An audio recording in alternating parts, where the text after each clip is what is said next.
Oi, oi. Welcome everybody to the biggest game week of the Champman FPL season. This is Double Game Week 15. I don't anticipate for the rest of this season that I'll be going 2 nights in a row again, but this time it felt worth it. 9 fixtures tonight, 6 fixtures tomorrow night. May I wish you all the very best of luck. As per usual, I'm going to be dead on them. These are Siren Broken Dreams. It's a breakfast stout. Basically tastes like a chocolate milkshake. And it's 6.5%. Yeah, we might make it to 10 o'clock. We might not. Let's see how we go. Shout out to Andy, FPL Tactician, Dave, Simple Gold, James Alapran for everything you're doing for this game to get us to points like this for double game week excitement. To my man Chris, FPL Captain, give my man a follow. Doing excellent work on the graphics as always, as you'll see on your top right hand corner. 9 fixtures this game week because Derby and Leeds is postponed because some Australians have gone to play football apparently. Aston Villa's Juan Pablo Angel, we know, is missing as well, playing for Colombia against Australia in that World Cup qualifier. Just while I remember, Andy North, Teach Mode, I've seen you in the chat. So I'm going to do a shout out now before I forget. But just wanted to say, obviously, the Wolfpack Cup final, which I obviously exited in game week 1. The final is tonight. So who's in the final? So Andy's in the final with Korf. Now Korf also, you might know from the guys in the chat, he's the guy who's organised the live stream drinking game. At him if you want to know what that is. If you want to drink responsibly, don't at him at all. So good luck to the two of you in that final tonight. What a game week to have the final, right? And I know, Bricky, if you're in there somewhere, I can see you are in there. Andy wants to give you and Korf a massive shout out for all the organising you did for all 64 people that took part in that competition. I'd like to thank you as well. Spot on, lads. Can't wait to the next cup competition on that. Right, let's get into team news. Then we'll obviously get into the games live. And half time, I've got some stuff planned in terms of what we're doing charity wise and stuff for Saturday that I want to talk to you about. All right, let's do this anyway. I will, some of you will have already seen it, I will clarify my team, obviously, once I've done the team nude. That's dinner. Fish. Nice, that was. Love her, really. Sometimes she pulls through, you know. I'm on my free hit. I don't like it. I didn't want to put that on Twitter, but I'll happily put it in here. I'm not happy with it. I haven't touched it since Sunday night. I drafted it before the sheets were even opened, and I haven't touched it. I'm not happy with it, but I don't think I could have made it much better. So it is what it is. Anyway, it's a big game tonight in North London. It should obviously be in South London, but it's in North London. The big derby between Arsenal and Tottenham. There is one change apiece for both sides this evening. Giovanni Van Bronckhorst comes in for Tikhonov, who obviously we know and expect to play a lot of Premier League games because obviously he needs to play a certain amount of games to keep his work permit for the following season. But Van Bronckhorst is in for him tonight. It means obviously Henry, Perez, all the starters you would have expected are in that team. The one change for Spurs is obviously an important one. Stefan Everson drops out. Simon Davis comes into the team. It means Teddy Sheringham plays right up front with Sergei Rebrov. And what would probably interest people further is that Stefan Salakovic plays AMC in the 10 position. The teams at Highbury in full are for Arsenal: Seaman, boo. Lusney, boo. Him, yeah, he's playing. Boo. Tony Adams, boo. Ashley Cole, boo. You get the idea. Ray Parlour, Albertini, Van Bronckhorst, Perez, Jeffers, Henry.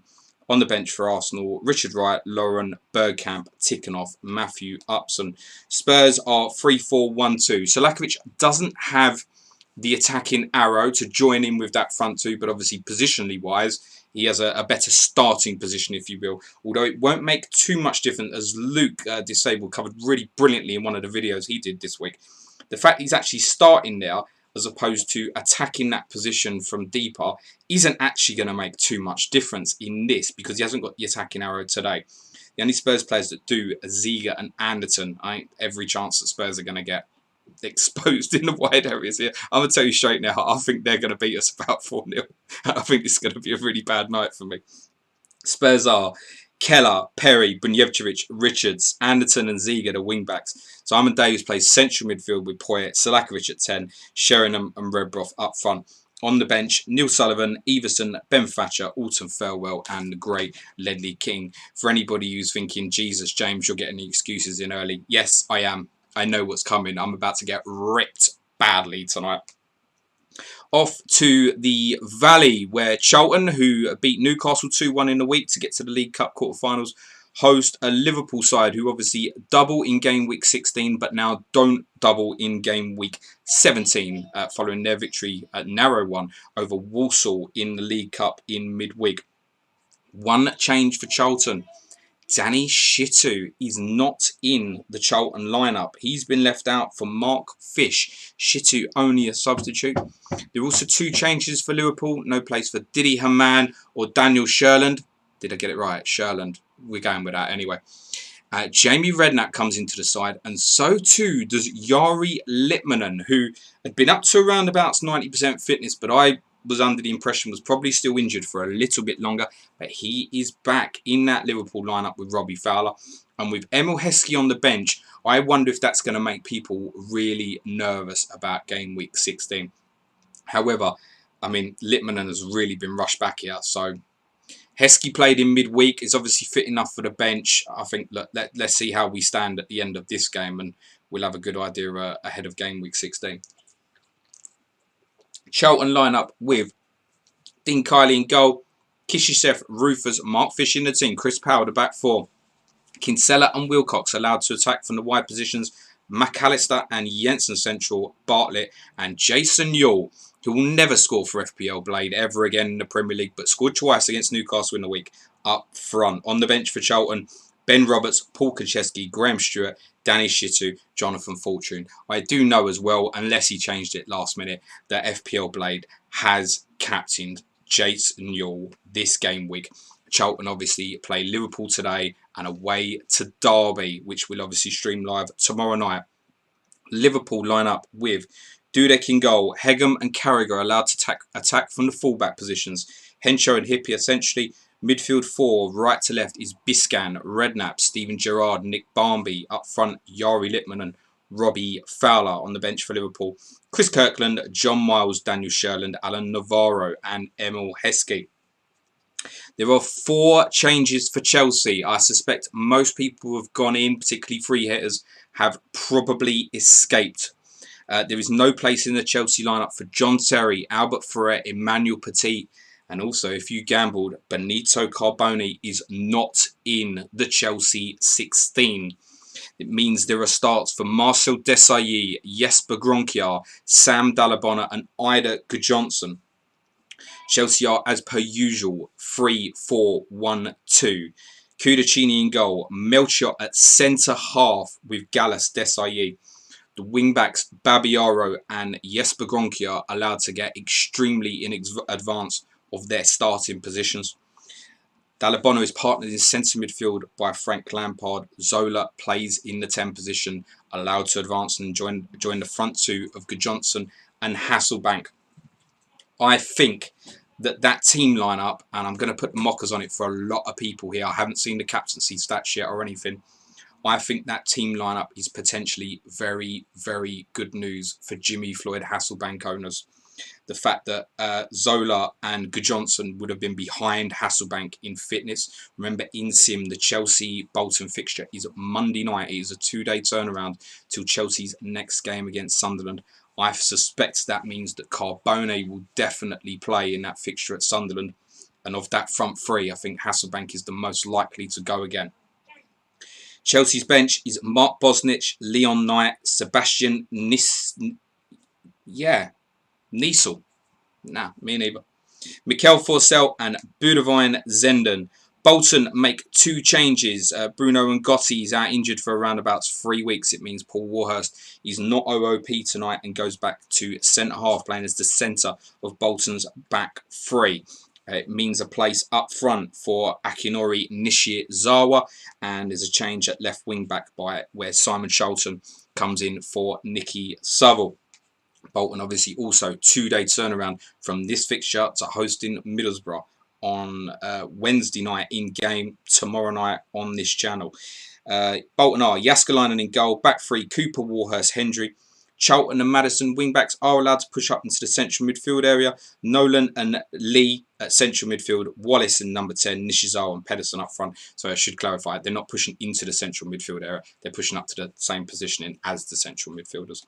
On the bench for Bolton, Steve Banks, Ian Marshall, Chipril Diawara, Bo Hansen, and still no place for Michael Ricketts. He's only a substitute. There are 2 changes for Everton, who play their most common 3-5-2 home system. Into the team come Paul Gascoigne and Scott Gemmell. Means no place for perhaps 2 of the players that would have been most popular for free hitters who had gone into Everton. That is Alan Stubbs, who was in my squad and was very nearly in my free hit team but wasn't. There's also no place for Thomas Gravison. Everton lineup 3-5-2. Gerrard in goal. Unsworth, Watson and Weir, the 3 centre halves. Watson allowed to step out from that central defensive position. Wingbacks of Gary Naismith, Nicholas Alexanderson, they're allowed to push on. Midfield 3, Pembridge, Gascoigne and Gemmell. Your forwards again are Thomas Rosicki and Duncan Ferguson, playing as split forwards, pushing into wide areas. Steve Simonson, Edan Searle, Kevin Campbell, Danny Cadamartri and Alec Cleland are on the bench for Everton. They host Aston Villa. Obviously, both these sides also double this game week. This game in Sim is on a Sunday, so it's a 3-day turnaround for both these sides. There are 2 changes for Aston Villa. Managerless Aston Villa, who sacked John Gregory in the week. They obviously host Southampton in their second fixture. Everton at Tottenham. There is no place for Alan Wright in the Aston Villa side, and we obviously knew that Juan Pablo Angel would miss this game as he's on international duty. It means Thomas Hitzelsberger and Dion Dublin come into that Villa side, but what's most interesting is the system. It's a diamond for Villa. They are Schmeichel in goal, flat back 4, right to left of Stephen Carr, Alpine, Olof Mellberg and Gareth Barry, which of course means no place for Lord Staunton, who is not even on Aston Villa's bench. Ian Taylor is the deepest of the diamond. Hitzelsberger and Hadji ahead of him, who are both to go into wide positions. Paul Merson plays in a 10 position. It's Dublin and Balaban up front. On the bench for Villa, Enkelman, Alan Wright, Steve Stone, Darius Vassell. Correction, Steve Staunton is a sub. Sorry, he'll probably come on and get you 1 pointers. On to Leicester City. 2 changes for Leicester and Jerry Ferry. Owners, where is he? Jerry Taggart is not in Leicester's 16. He's replaced in the Leicester lineup by Matt Heath, who has come back from nowhere to take his place at centre-half. Joby McAnuff comes in for Gary Rowett, which means Robbie Savage goes back to right-back. Otherwise, the Leicester lineup is what you would have expected. It's Ian Walker, Savage, Elliott, Heath and Delaney in the full-back positions. Those 2 full-backs allowed to push on. Oh no, there's no place for Andy Impey in that Leicester lineup. Wow, I missed that. Jordan Stewart plays left midfield. No Andy Impey in that Leicester lineup. I don't suppose when the midfielders you could have had in this game with 3 hits went for Impey, it'd be strange. But no, he's not in the Leicester lineup. So it's Jordan Stewart left midfield. Muzzy is it allowed to attack from central midfield. Dennis Wise plays central midfield. Joby McAnuff plays right midfield. James Scowcroft allowed to join Dean Sturridge up front. On the bench for Leicester, Flowers, Cole Noble, Arnagan Loughton, Trevor Benjamin and Matthew Jones. They host today Sunderland. Obviously, both these sides also double this game week. Blackburn away for Leicester in the second part of this game week. And Sunderland host Chelsea, who have only had that 2-day turnaround. The Sunderland team we knew yesterday through the leaks of the Rob Picks CM FPL Scout. One change that we knew about was Reddy coming in for Gary Teal. It means, interestingly again, for managers Sunderland, much like managers Aston Villa, a change of system And this is a 4-3-3. 3 out and out centre forwards for Sunderland. Reddy plays of left of Laslandis, and Phillips is the right of that front three. But they are all central. That's important to say. It's Sorensen in goal for Sunderland. Back four of Mills. McCartney retains his place. Emerson Tome, Mickey Gray. Stephen Schwartz is essential of Sunderland's midfield three. Gavin McCann has to go right from a central midfield position. Bart Williams goes left from a central midfield position when they are on the ball. Ashdown, Till, Varga, Medina, Craddock, the Sunderland substitutes. To the Riverside, motherfuckers! Ooh. Good double game week for Middlesbrough. It looks so it's about to go really wrong. Ipswich at home, Bolton away. Almost unavoidable, I would say, for anybody in this game week. They are 4-4-2 with some notable tactical tweaks, actually. There is no place in the Middlesbrough lineup for Dean Windass and also Dean Gordon. We anticipate to be out for 2 weeks, but judging by some of the returns, particularly for Newcastle today, which I'll come on for, I wouldn't be surprised if he's back next week. I wouldn't even be surprised if he played tomorrow night. Into the Middlesbrough side come Mark Somerville into a central midfield position, and Noel Whelan plays right midfield. That means Alan Johnson plays left midfield. And what's important about Johnson is he has an attacking arrow as high as it can go. Alan Johnson is going to be getting right up the pitch for Middlesbrough today. I know there are some Johnston captainers out there for sure. Middlesbrough are Crossley in goal, Stockdale, Southgate, Eggiog, Fester the back four. Whelan from right midfield is allowed to come in central to the 10 position. Paul Wince and Somerville central midfield. Johnson bombing on down the left. It's Boxic and Rickard up front. On the bench for Middlesbrough, Chris Bennions, obviously Mark Schwartz will be on international duty. Jonathan Greening, Ian Pearce, Stuart Parnaby and Dean Windass. For Ipswich, one change, but very much a change of system. No Jason Kumas, having been hooked in the last 2 games pre the hour. He's out of that Ipswich Town lineup.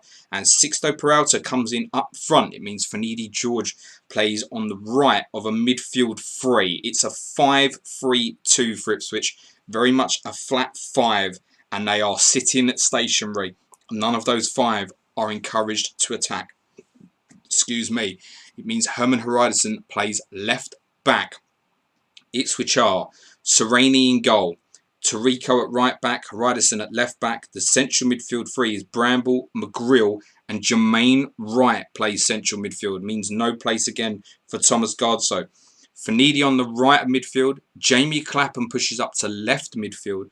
Matt Holland is in central midfield on his own. Peralta and Pablo have to drop in deep without the ball from their central striking positions. Marshall, Gardso, Jim Magilton, Jason Kumas, Chris Makin on Ipswich's bench. To St James's Park, where I mentioned some interesting news for Newcastle. Alan Shearer was 59% fit at game week start. It's worth saying that in this simulation, the Newcastle Manchester United fixture is played on the Sunday. But we know the theory going round was that it needed to be at a 70% threshold. Has he gained that 11% in 24 hours? I can't answer that. But I can answer that he does start for Newcastle today. Obviously, Olivia Bernard, who's also had fitness doubts, doesn't play. Neither does Nikos Dabizas.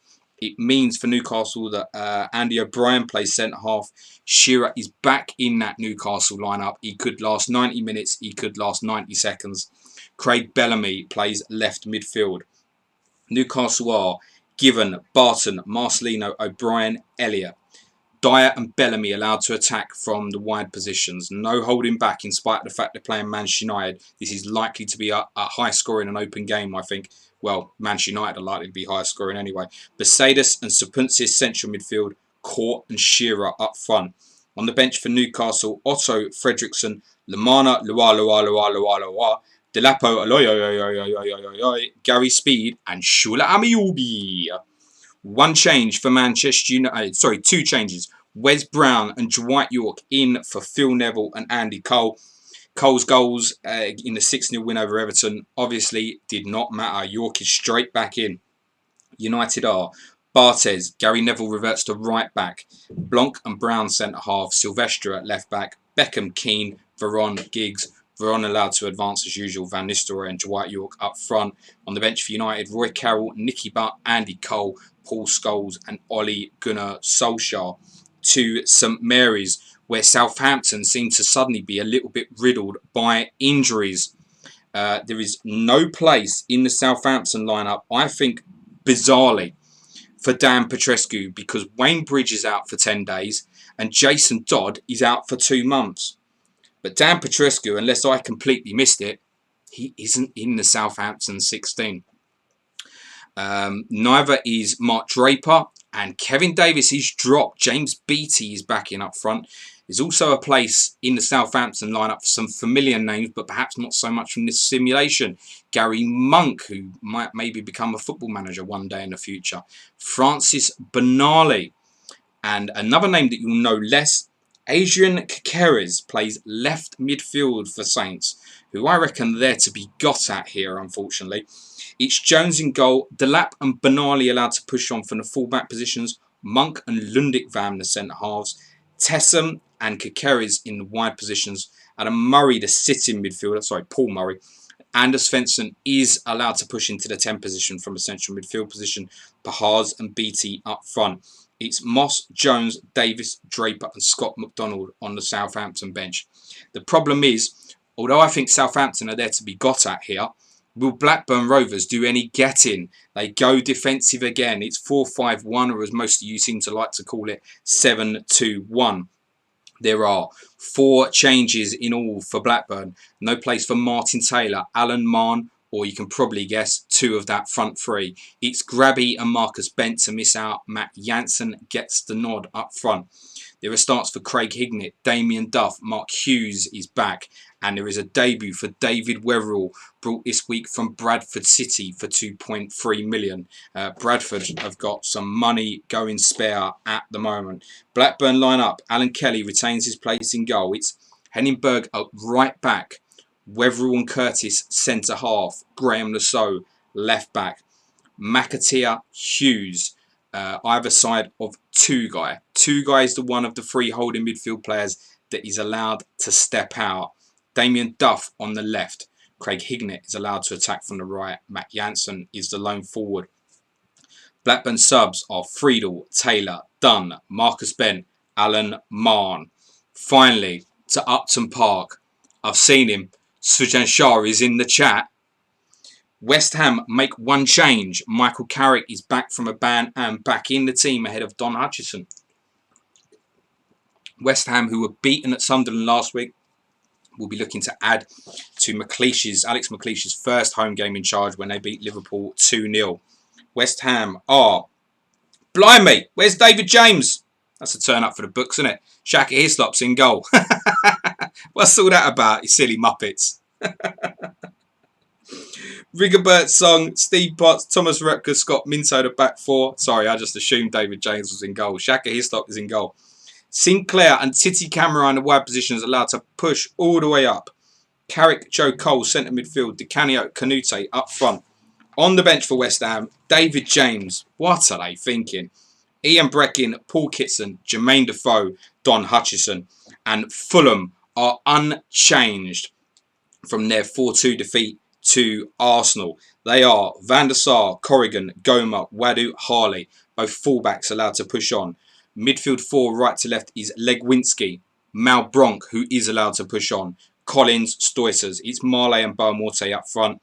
On the bench for Fulham, Mike Taylor, Andy Melville, Barry Howells, Stephen Finnan and Kieran McAnesby. Those are your 18 team lineups for the first part of this double game week 15. As you'll see in the top right hand corner, the clock is ticking. We are underway. I wish you all the very best of luck. I will shortly join you lot in the chat. Good luck, kids.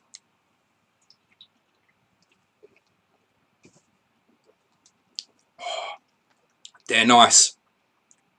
I think I've nearly finished that. I've only got 3 of these. I'll be in trouble. I can't be drinking these on Saturday during that 24-hour stream. My goodness. So, me. So, those who listen to our podcast on Monday night, which you can catch up with, it's still our pin tweet in spite of some other things going on at the moment, which again I'll talk about a little bit later on. I was in a position where I would have got to 7 double game weekers without making a transfer, but I hated it. That's the reality. I hated what I would have been looking at. Chris, where's my captaincy stats? Tell the boys to do some work. I hated what I would have been looking at, and little things have made me really pleased that I've made changes already. So, for example, Alan Stubbs would have been one of those 7, not in the Everton lineup. Yeah, it wasn't going to look great. So I would have been. This is how I would have gone. I'm happy to share this, so you can all come back and kill me afterwards. But had I not made any changes, I would have been lining up like this week. I would have gone Crossley in goal. I would have had a back 4 of Silvestre, Hippier, Rufus, and Stubbs. Now, Stubbs obviously unavailable. Well, he's certainly not playing today, but he might play in the week, obviously. I'd have been midfield 3 of Alan Johnson, Gus Poyet, and Klaus Jensen. I would have gone Phillips captain, Robbie Fowler, and Van Nistelrooy as vice. That would have been how I started up. First sub for me, should Stubbs not appear in the week, would have been Steven Gerrard. However, I've obviously changed it all up, and there's certain things that have made me pleased having gone through the team news. FPL Blade, no, Jason Newell has not scored yet, but everybody in the chat is absolutely aware that you've captained him, mate. So I've gone 4-3-3. All my guys start is the first thing to say. So the bench, which was budget, was Klaus Lundekvam, Kevin Nolan, Klaus Jensen. It doesn't matter because all my guys start as far as I'm aware, unless I've missed something. I have gone for a complete start of double game weekers. There are 3 Chelsea players, but one of them doesn't matter. My other sub is Reece Evans. I just did that as a nod to Andy Martin, FPL tactician, as he's sub goal in his dead team. Well, he's now sub goalkeeper in my free hit team, and it doesn't matter. I had too many nerves on Chelsea about rotation to trust where I was going to go with them, so I've just went for Kudacini in goal. It's the only one defensively I could be certain was going to play twice. And for a premium goalkeeper, he does pick up the odds save bonus as well. And they're one of the more likely ones with these fixtures. Oh my goodness.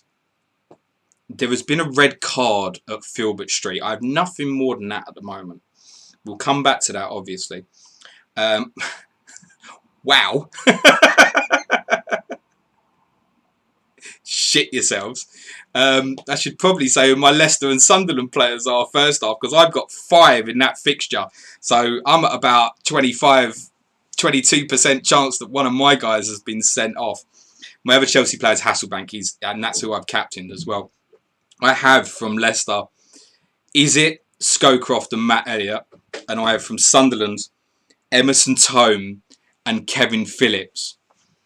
What is important to clarify is obviously that any player that is sent off here will still play in the second game of this double game week.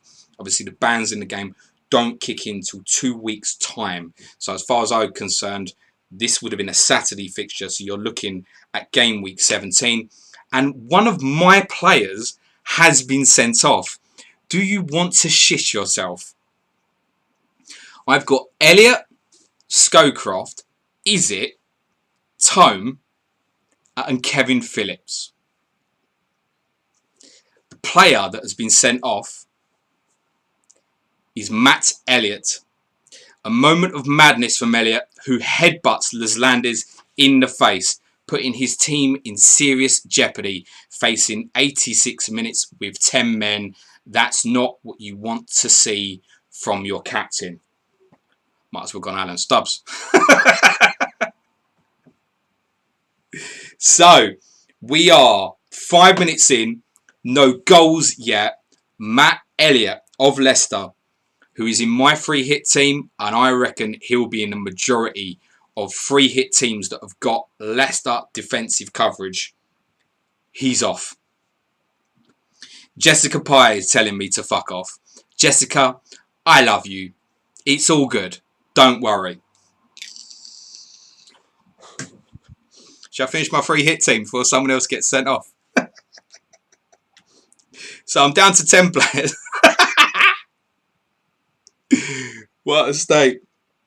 You know, my Sunderland 2 and my Leicester 3, obviously. The thinking on Is It was underlying numbers good. I think the majority will migrate to Dennis Wise. Hopefully a little bit more of a differential. I don't obviously know till I see like the ownership numbers and whatnot. Emerson Tome, I think, could be a bit of a bonus magnet. And obviously, he's now playing against 10 men. Is there an unexpected clean sheet on the table for him? That's the flip side of the story for me, I guess. I thought in the Chelsea game he'll win a lot of aerials and therefore be looking at some sort of bonus. Kevin Phillips was a must for this. I've done him as vice. It was a really close call whether I captained him or not. At this moment, I'm probably wishing I had. Update from Goodison Park for you. Everton on top here early. Excuse me. But the big news is in the stands. Kenny Dalglish is sitting next to Doug Ellis at Goodison, and we're hearing that he will be the next Aston Villa manager. Kenny likes 4-4-2. Is this the end of the road for Lord Staunton? I think for most people, the end of that road had already come. You would think if it's 4-4-2, consider that Barry is playing left back today. Alan Wright is on the substitutes bench. It makes Staunton third choice. Now, obviously, you can leave it for as long as you like, right? It's a 4 million defender. If he ends up playing, touch. Depends on your circumstance, I guess. So, I've also got 3 Middlesbrough. Felt that was a necessity. I've gone Festa. I've gone Southgate for the solidity of almost certainly will play 2 games. I think his performances haven't been what they can be, and I think he's another one who can pick up the bonus. And Alan Johnson obviously in there as well. I decided not to go against Boxic. That 90%, is not for me with the turnarounds and stuff. Like, just feel like pull up any moment. I mean, it's not worse than having one of your centre halves get sent off after 4 minutes, but I decided not to. So to complete the team, the only name you won't know is Sergei Rebrov, who genuinely for me was probably last pick. I don't expect him to do anything in the Arsenal game today.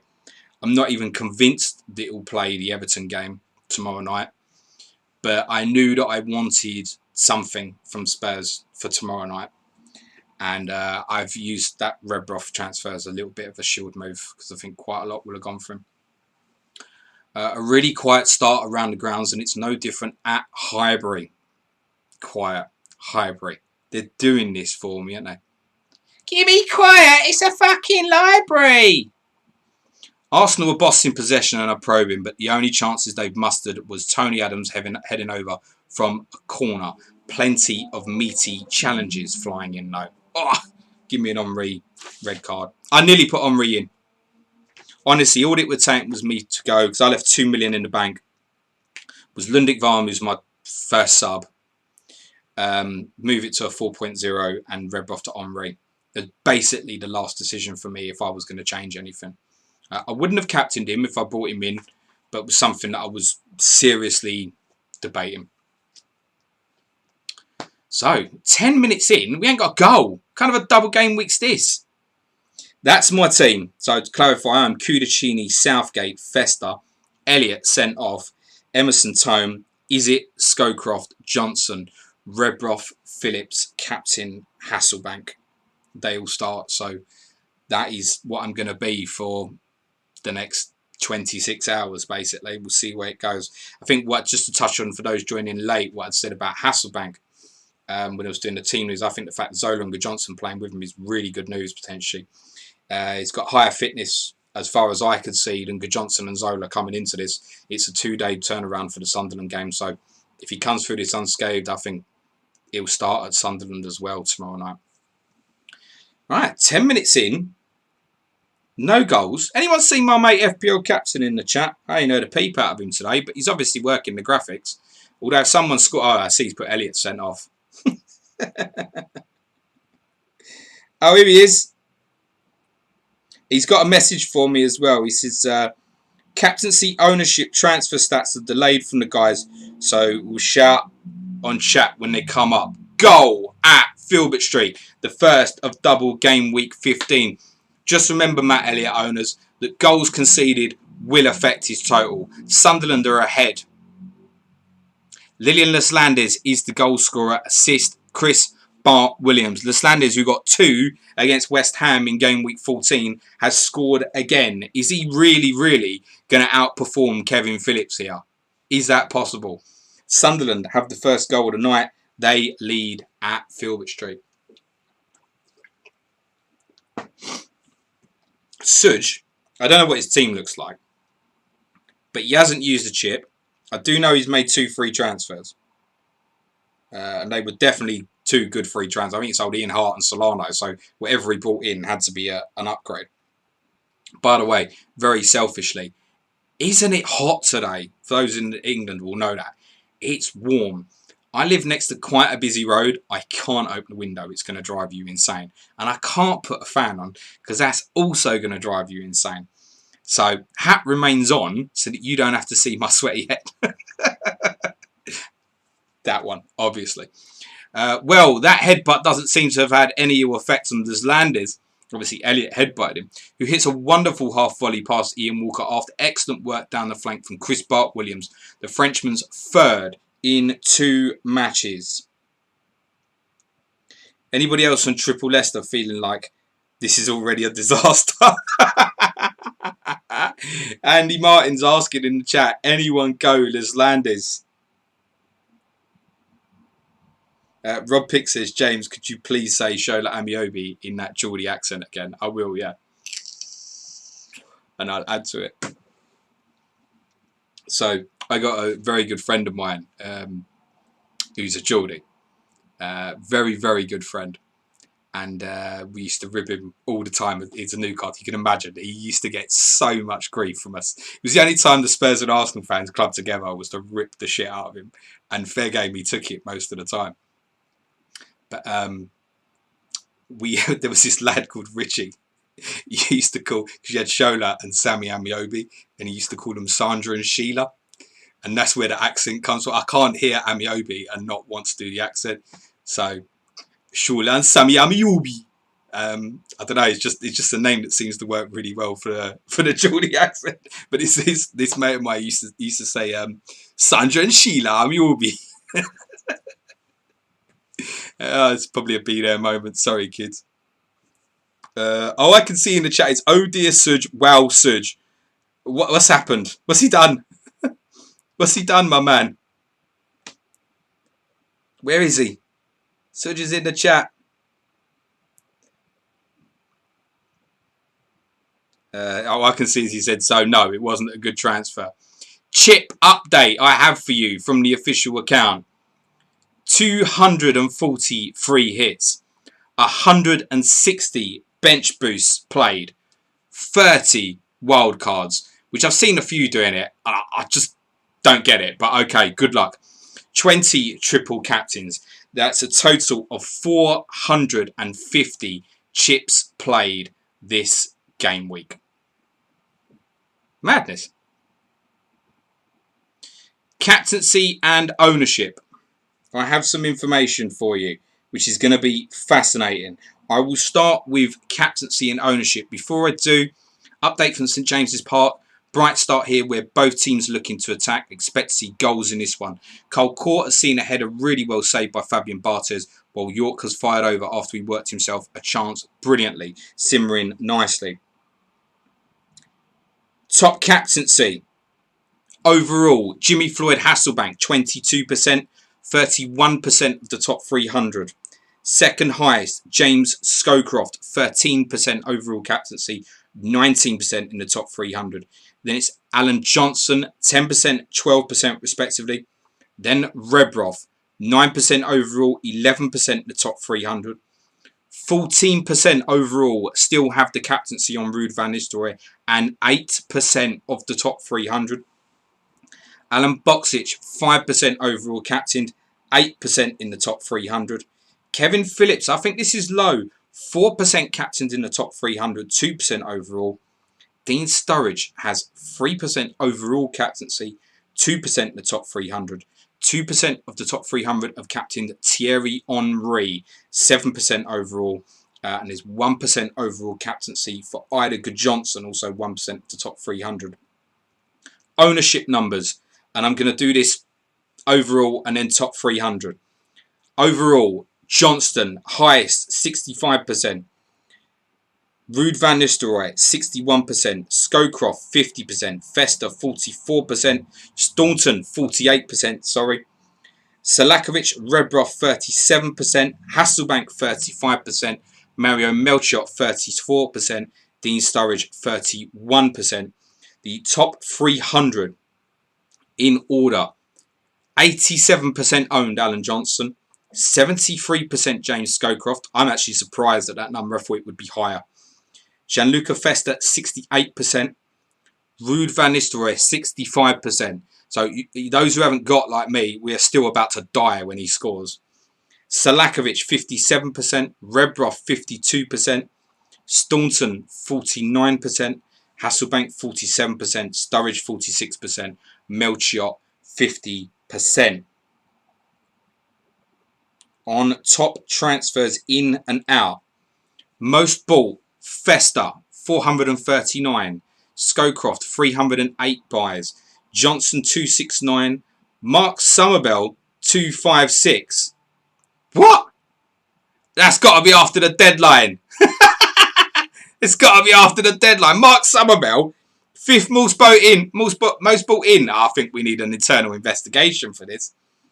Mark Wilson, 239. Who's that? Who's M. Wilson? Rebroff, 237. Melchiot, 210. Kudicini, 156. Selakovic, 152. Before I go for the most sold players. The ball is in the net at the Valley, but it's been disallowed. Gary McAllister is gutted to see his wonderful goal ruled out. He received the ball in midfield, skinned Steven Gerrard. Maybe he slipped. And hitting a beauty from range. But Jason Yule was offside and interfering. FPL Blade. Klaus Jensen earlier went in the book for Charlton. Klaus Jensen booked, if I can get my words out there. Top. How many? There's a lot of players on that list. 7, 8, 9, 10. I've got top 13 most sold. So I've lost owners, not necessarily sold. It can obviously go out for free hitters, but obviously less owners than last game week. Dean Gordon's lost 277. Ruud van Nistelrooy has lost 214. Mark Viduka 171. Stephen McPhail 149. David Beckham 134. Jason Kumas 125. Ashley Cole 122. David Seaman 119. Robbie Fowler 117. Maurizio Tirico 112. Excuse me. Ian Hart 94. Nikos Darizas and Herman Hreidarson have both lost 77 net owners. I believe top 5 highest bought in and sold will now appear on the graphics. FPL Captain's doing a brilliant job updating that now, and you can also see top 300 ownership and overall ownership for those top 10, and you'll see the captaincy stats. They're now on your screen there as well. Remarkably, we are nearly 20 minutes into this double game week, and we have had 1 goal. We were told there would be no clean sheets. Maybe there won't be. But what's going on here? I can't ever remember a 20-minute period where we've had 1 goal. Correction, 2 goals. But for only 1 player. Lilian Leslandes has scored again for Sunderland at Filbert Street. Assist goes to Michael Reddy. Sunderland lead 2-0 at Leicester.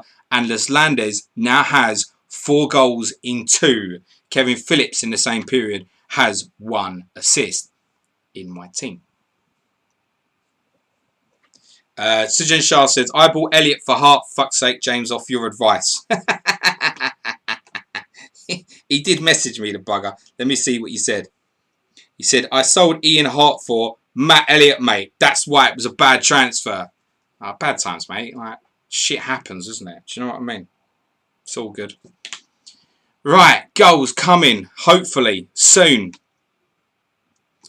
By the way, guys, Suj is in the chat. Do me a favour, because I haven't said it. Oh, my God!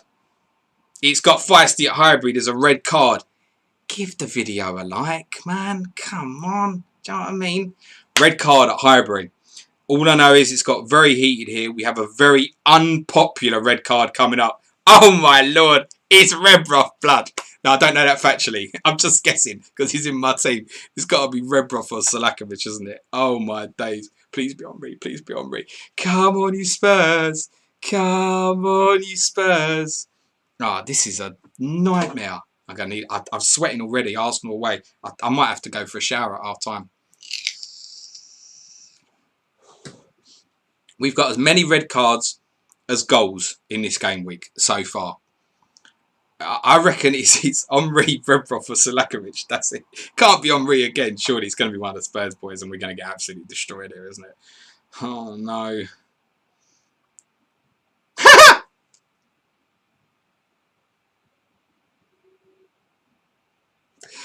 It's like the second best player it could have been for me. Red card goes to Arsenal's Ashley Cole. Quiet start, but it sparks into life with his flashpoint. Spurs have a corner. There's a confrontation before it's taken between Davis and Ashley Cole. And the Arsenal left-back pushes Simon Davis to the floor. Steve Bennett shows a straight red. Wow.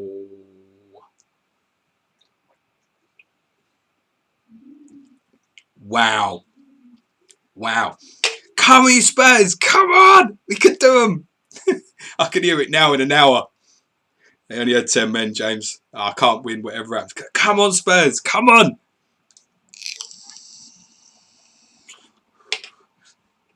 Ah, come on, Jess. It's all fun. Update from Leicester. 10-man Leicester in trouble. The front three combined. This is for the Leslanders goal. Phillips playing towards Reddy, who dinks in a lovely ball for Leslanders. And the Frenchman dive heads in straight past Walker. I think dive and heads in straight past Walker. Leicester will need all their fortitude and resilience now. Well, we know they like a comeback. Pete Squires sums it up. Cole, horrible bloke. Guys, just remember this stream's on a delay, please. Thank you. Make sure you're on live as well if you're watching in. It's just because she's killing the chat tonight. Laptop meet window.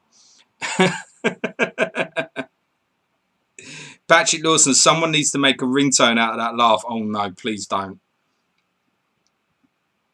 Sartak, Henri Kappa's in the mud. Not necessarily. Listen, 10-man Arsenal can still do some business here. There's more cards at Highbury. Oleg Luzny was also booked in the run-up to that red card. Spurs will surely look to push on now with a man advantage. Come on! Costadine says, this game is better than FPL.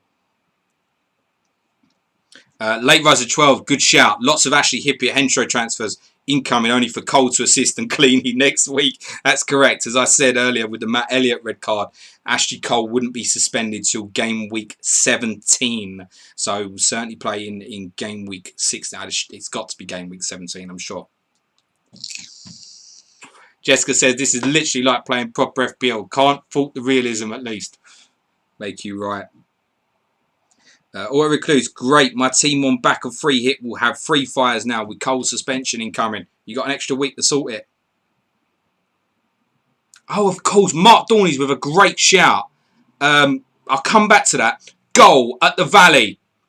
Klaus Jensen is the goal scorer for Charlton. Jason Wilcox with the assist. Sorry, played. Klaus Jensen with the goal. Assist goes to Jason Wilcox. Charlton lead Liverpool 1-0. Klaus Jensen is going to be on how many benches of free hitters? A load, I reckon. I reckon he's in a few teams as well, though. Mark Dorney pointed out something obviously really important on Arsenal there on the Ashley Cole red card.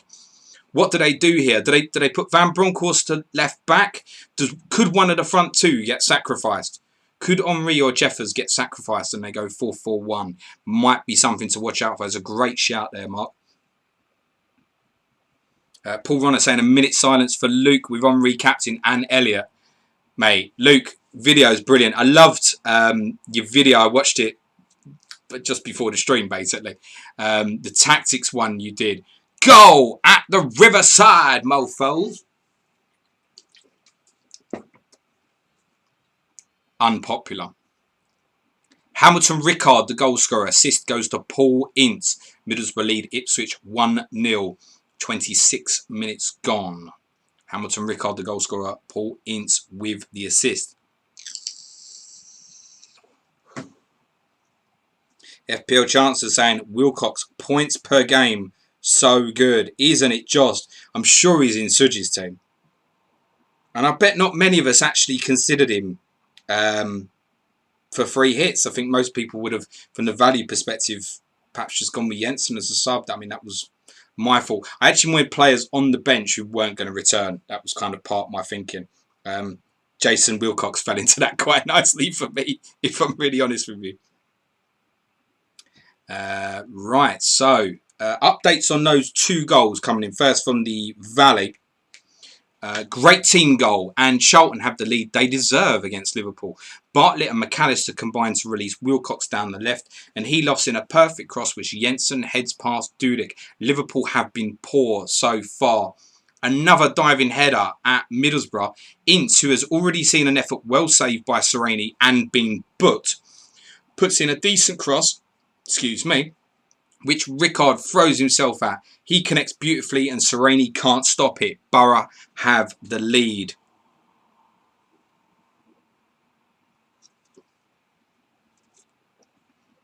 Someone told me that they didn't like these stout beers. I'm just going to assume they don't like stouts. That is absolutely banging. Fair game to my man Steph and the guys at Beer Nuts. And I haven't had a stout in years. That is nice. Ooh, substitutions at St James's. Hold on, I'm getting my beer ready. Newcastle aiming to become the new Liverpool, it seems. 2 injuries here as their decision to start Shearer backfires and he limps off. And Kieran Dyer also struggles off. Gary Speed and Lamana are coming on for them. Manchester United are on top here. It says United on top here. You should never assume, guys. I've added Manchester United. I've assumed. I would have thought you'd said the Toon on top. So, Shearer, yeah, mental risk. I think there's a chance here, and Luke Disable, I'm sure, will cover far better than I can. But he must have been right around that 70% mark at a maximum. I think what's happened here is because they're playing Manchester United and they have the highest reputation in the game, they've thought, sod it, we've got to play him. And I think they've played him at about 66, 67% fitness. That's what I think has happened here. And I'm not the expert. Oh my giddy. Red card at St James's Park coming up for you.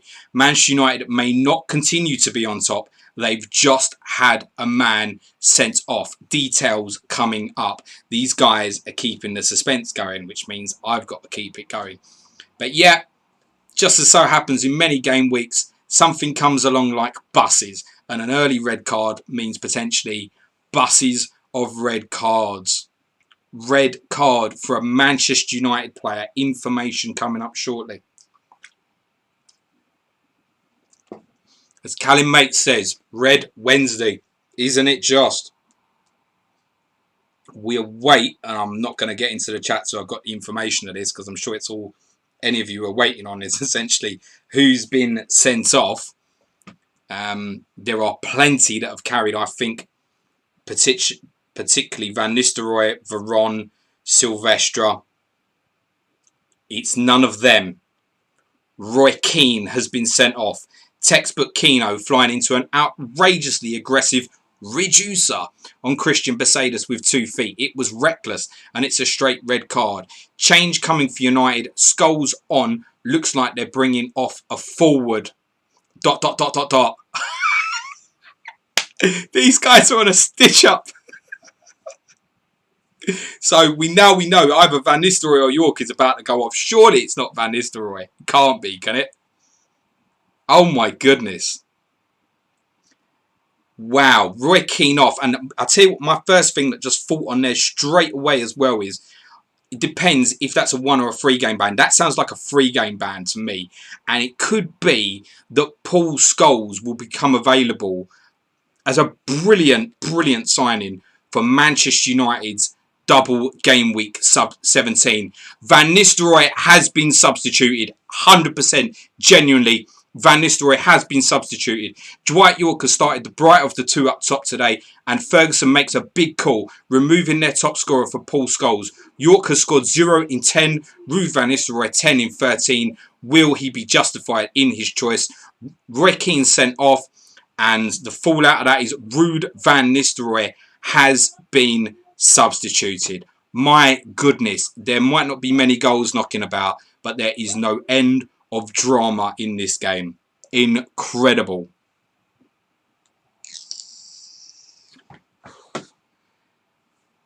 Yeah, I'm just going to let the chat go for a sec. Incredible. 3 hitters right now will feel like they're winning if they didn't put him in their side. I think many would have still 3 hit and kept him in and captained him. Because for me, the Phillips, Hasselbank, Redbrough, you can see none of them have got like outstanding captaincy ownership. Like there was nothing obvious. Changes at the Valley, it's breathless. Liverpool just can't keep getting injuries. Can't stop getting injuries. Well, of course, Jamie Redknapp has a really nasty gash on his leg and is forced off. Alan Navarro, just back from a loan at Crewe Alexandra, he's on for his debut. Charlton are also preparing to replace Gary McAllister with Graham Stewart as well. Karen Yadaf sums it up really well in the chat. Give your best Patrice Evra impression. I love this game.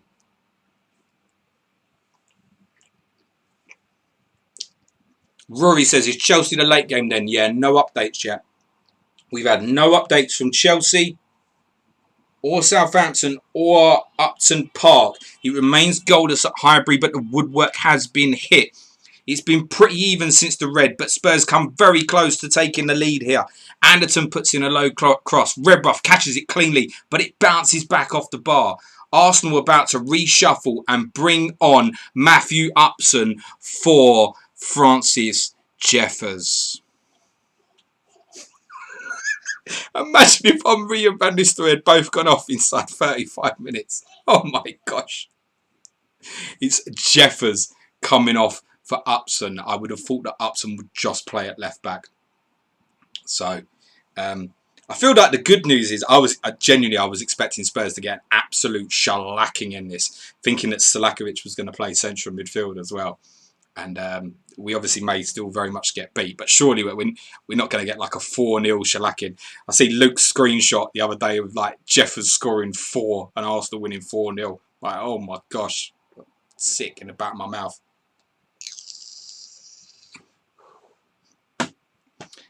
Wow, I mean, yeah, Van Nistelrooy. Can't get my head around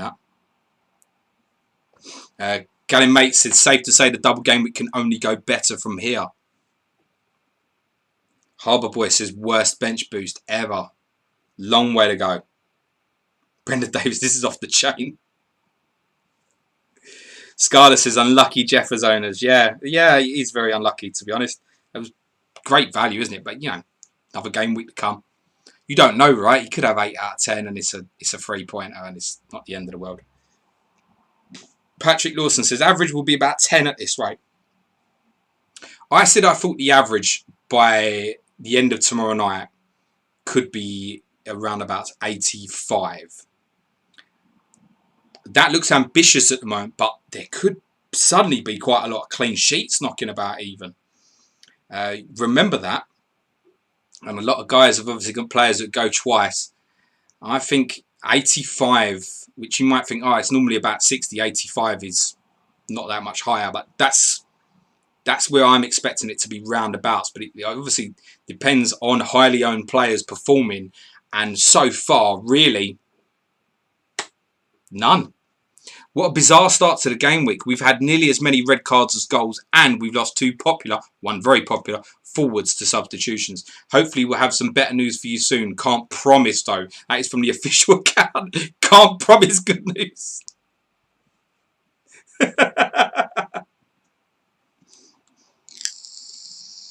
Andy North says, is Uriah Rennie reffing every match this week? Andy, how you getting on in your final, mate? Bill Sargent says, is it any wonder I drink? Don't drive yourself to drink. It's not a good idea. Brad Lewandon says, how many more red cards would there be? Oh, like that, mate. Richard Skeen says, I'd take 45 at the moment. I think for Van Nistelrooy captainers, there's going to be some worry right now, and you've got to sit through it for over 24 hours as well. Tough, tough, tough. But no one else is doing the business yet. Remember that. No one's doing the business yet. Van Nistelrooy might win man of match on that game earlier. You know what he's like. Ed Cannons, I'm on 1 assist, 1 red, and Rude subbed. Killing it. I'm going to be honest, Ed. I think you're having a good week. Late Riser 12 says, great call from Flappy. Imagine if Rude gets free bonus. Yeah, that's what I've just said as well, yeah. News from Stamford Bridge. He's been very quiet here with Bolton sitting in deep. Gronkyard previously went close. Now Johnson has a good chance. He connects with a volley really well, but it's just over. That's all that's happened. A dull affair here. This is why I can't be having Chelsea. I know I've captained one and I've gone with a goalkeeper. I can't be having them, man. I'd had enough of like Gallus and all that shit within like a week. Can't deal with it. I just don't want to go near them. Rory, haven't scored a point yet, but this is the best stream yet. Rory, you've definitely scored some points, mate, because you've got players starting. Unless you've got Elliot and Ashley Cole, and then you're missing some players, you might want to do a tally up. Jessica Price, I think I'll be lucky to come up with 30 on the board. Mark Dorney says, love this game. Alan Daddy, you don't play this game to win, you do it for the entertainment.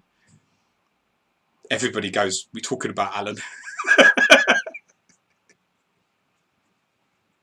I'm definitely trying to win, but yeah, it's for the entertainment, no doubt about it. Someone in this chat has got to win this, surely. The whole thing, I mean. I'll be well pissed off if someone wins this thing and they've never been in the chat. They're like some guy and you're like, I don't even know who that is. I'll be so upset. I just hope someone from this chat wins the gig. That would be brilliant. Richard Skeen saying, yeah, 1 assist is good going. I guess literally nobody had Les Landers then. Nobody. Are we right in saying that? Good run of fixtures. Is there no one that had carried him through into this game week? FPL Chancellor, the sim knows how hot it is today. Everyone's angry and can't be asked to score. Dan, a reminder, in Simulation World, it is December the 1st. It's cold. Information from Filbert Street. So close to a first half hat-trick for Les Landers as his header from Schwartz's cross grazes the bar as it goes over. It's been all Sunderland here, and Kevin Phillips has also gone close twice. Andy G, the golf pro. Disappointing double game weeks takes me back to the FPL proper. Exactly. What's a double game week without that feeling of disappointment and feeling like you've been let down? I'm just waiting for my captain to get sent off at any minute. Remember, our triple captain's Marne this year. I know the lows of a bad captaincy. Auto Recluse, Veron hat-trick incoming. Bricky, bench boost, rude captain crying into my beer here in Bedfordshire. Mate, I mean, being in Bedfordshire is enough to cry about, isn't it, mate? Adam English asked the question that everybody's thinking. Where's Gary Smith? Where is he? Substitution. At Goodison Park, injury for Stephen Carr, like he wasn't injury prone much, and he is being replaced by Alan Wright. I loved Stevie Carr. Everton have been 100% a better team here and are unfortunate not to lead, but they have found Schmeichel at his absolute best today. He's hard to beat on this form. There you go. If you've got Peter Schmeichel in your team, you're winning. You're winning the game week if you've got Peter Schmeichel.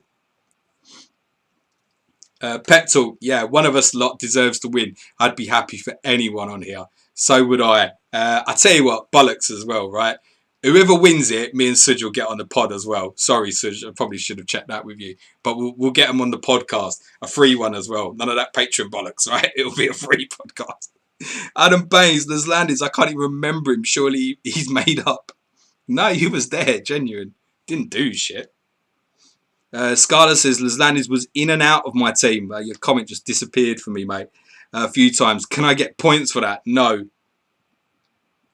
FPL Dougal. Kevin Phillips, 9 shots, 0 goals. Les Landis, 4 shots, 4 goals.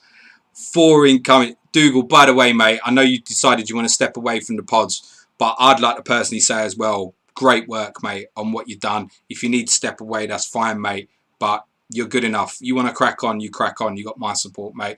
Goal at Upton Park. The Hammers are ahead. Joe Cole is the goal scorer. There isn't an assister. West Ham lead Fulham by a goal to nil. Joe Cole is the goal scorer. Wow, I'm not going to lie. I'm so hot. I would take my top off.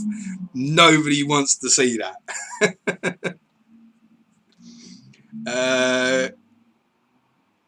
Information on that Cole goal. The Hammers lead. Van der Sar does well to save. Titi Camera's excellent effort, but the ball comes back out to Cole, who shows great composure to control the ball and finish. What a talent he is. Sure, you said that a couple of weeks ago. John Collins has been booked for Fulham. Rory saying again, where is Gary? Gary, I can say, by the way, is definitely on Twitter. Hang on a minute.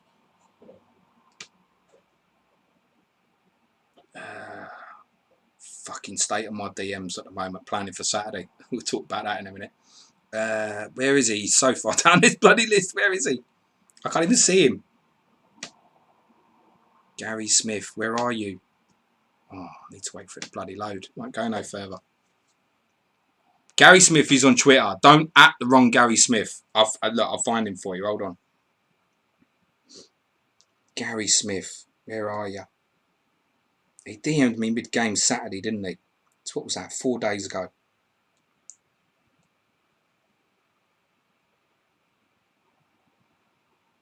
Where is he?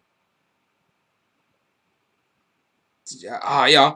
At Gaz, G-A-Z, 1234.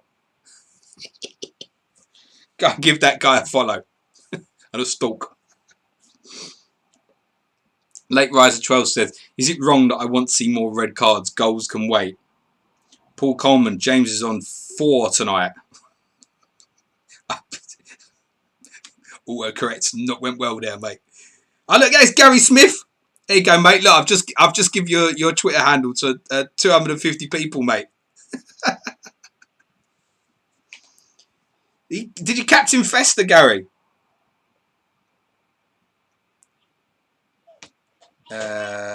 Andrew Martin says, prize for the winner. Screenshots from the private chat between myself, Dave and James. I don't know what you're talking about. Clean sheet, wipeout.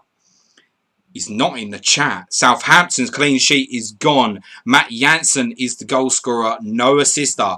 Blackburn have scored away from home.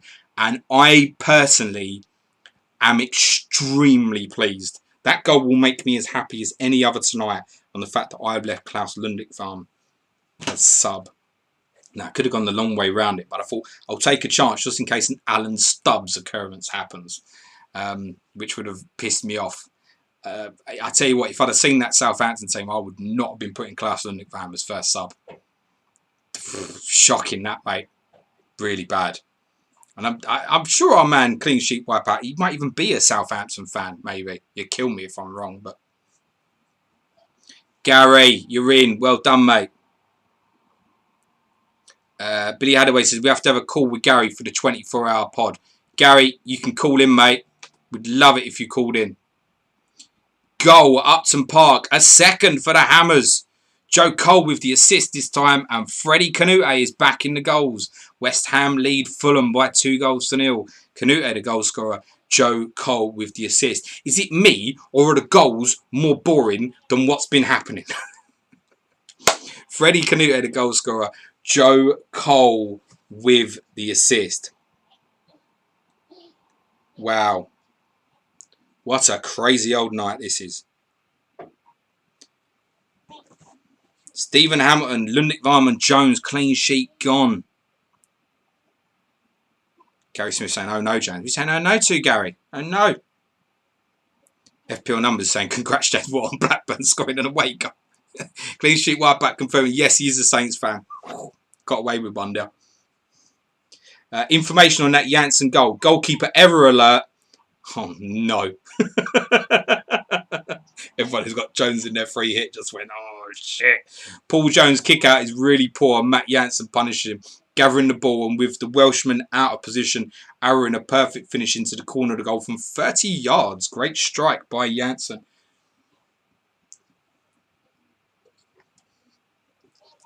Auto Recluse says home to Fulham is now the whipping boys. It's a case for just saying Fulham. Leeds got 5 at Fulham. Arsenal got 4 at Fulham. I realise they're 2 of obviously the better sides. But yeah. You see that top score, top right? I will take that and run right now. That'll do me.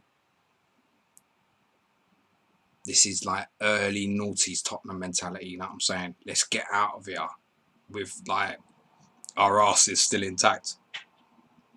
Information on the Canute goal. The West Ham revival under Alex McLeish continues and Joel Cole is the fulcrum for it. He elegantly controls the ball, advances and then crosses for Canute, who gets up unmarked to head past Van der Sar. Crucial goal at a crucial time. Well, yes, we obviously head towards half-time. Well done, my man, FPL captain, on locking that clock at 45 minutes exactly.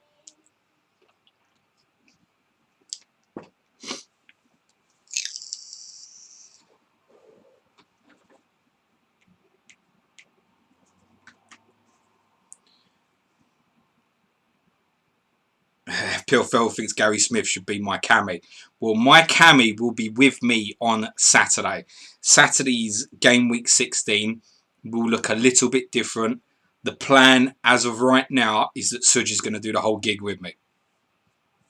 He might disappear for a bit because I don't think he can handle the pressure for 2.5 hours. And I've told him we can't change too much from this format. But yeah, he's going to sit on it. Half time's confirmed. Keep on white, FPL captain.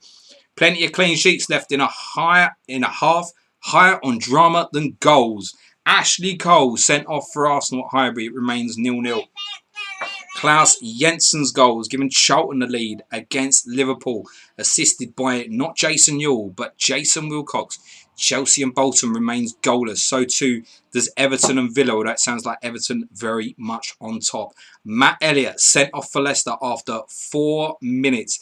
Lilian Lislandis has both for Sunderland as they lead 2-0 at Leicester. Middlesbrough lead Ipswich through a Paul Ince goal. Hamilton Rickard goal assisted by Paul Ince. Newcastle and Manchester United remains 0-0, but Roy Keane has seen red and Ruud van Nistelrooy was withdrawn following that red card. Blackburn lead at St Mary's 1-0 through a goal from Matt Jansen following a Paul Jones mistake. Joe Cole has a goal and an assist. Freddie Canute has also scored as West Ham lead Fulham 2-0 at Upton Park. That's the status of play half times. Couple of things selfishly.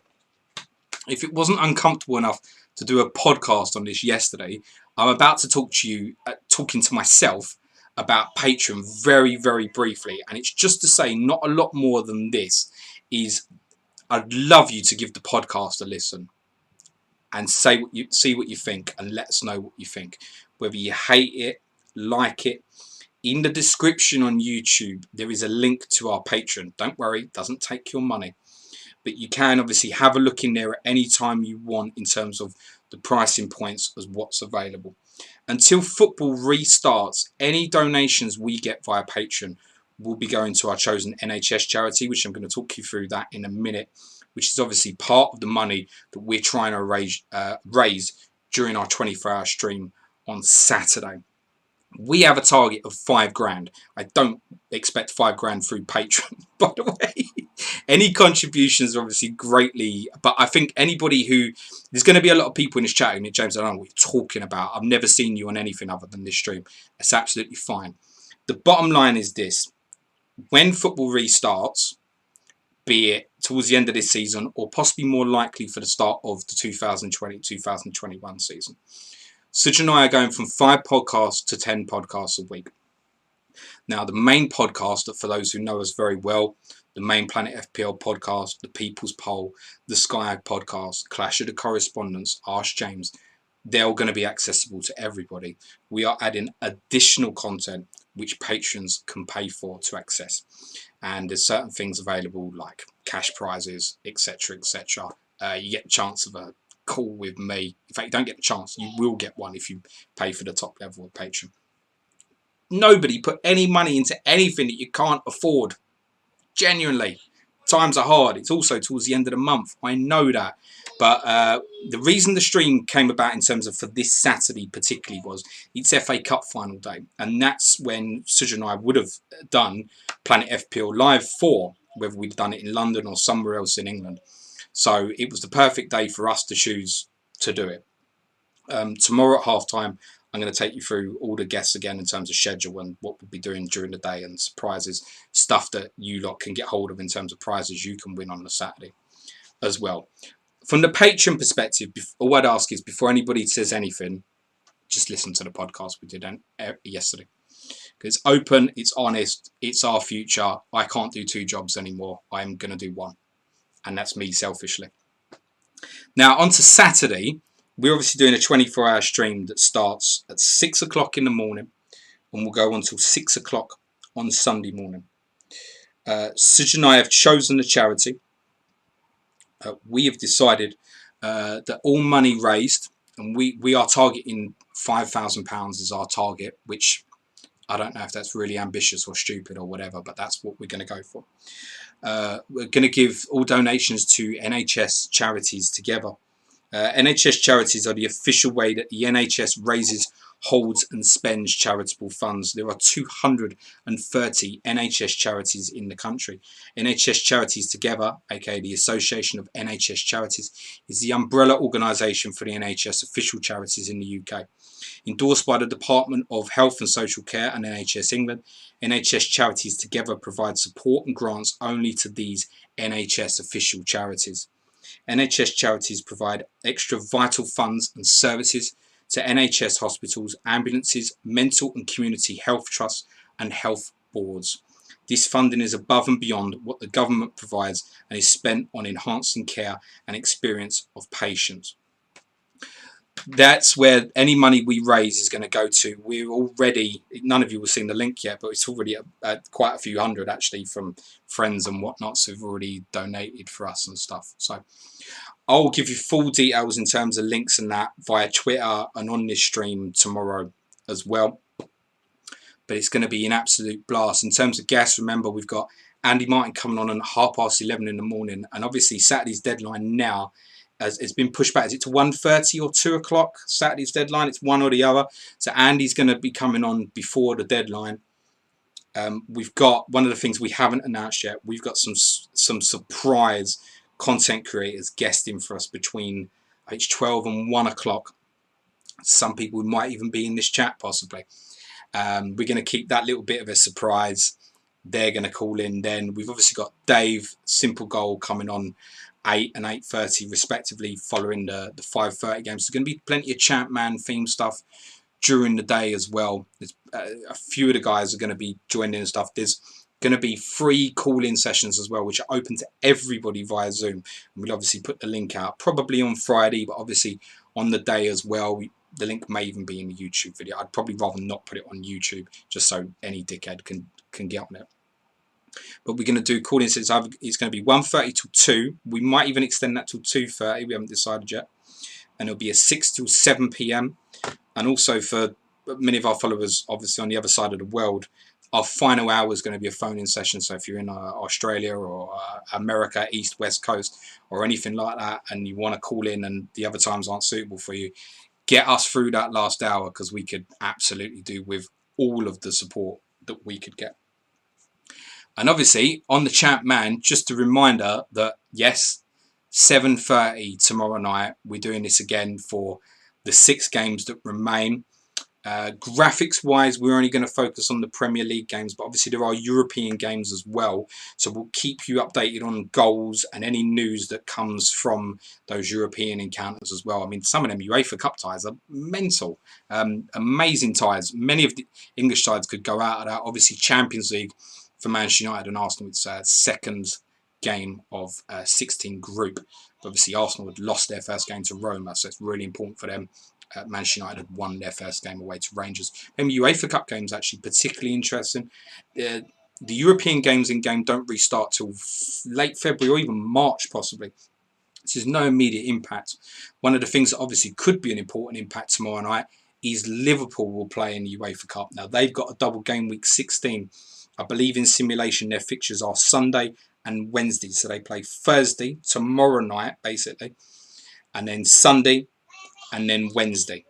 Those home games against Derby and Fulham. So it could be some important news tomorrow night. I mean, I don't know, if Robbie Fowler doesn't play, does that mean that people dive in, for example? I suspect he will. Will Heskey be back in that team tomorrow night? Is Lippmann going to make it through the game today? By the sounds of things, they're not playing well again.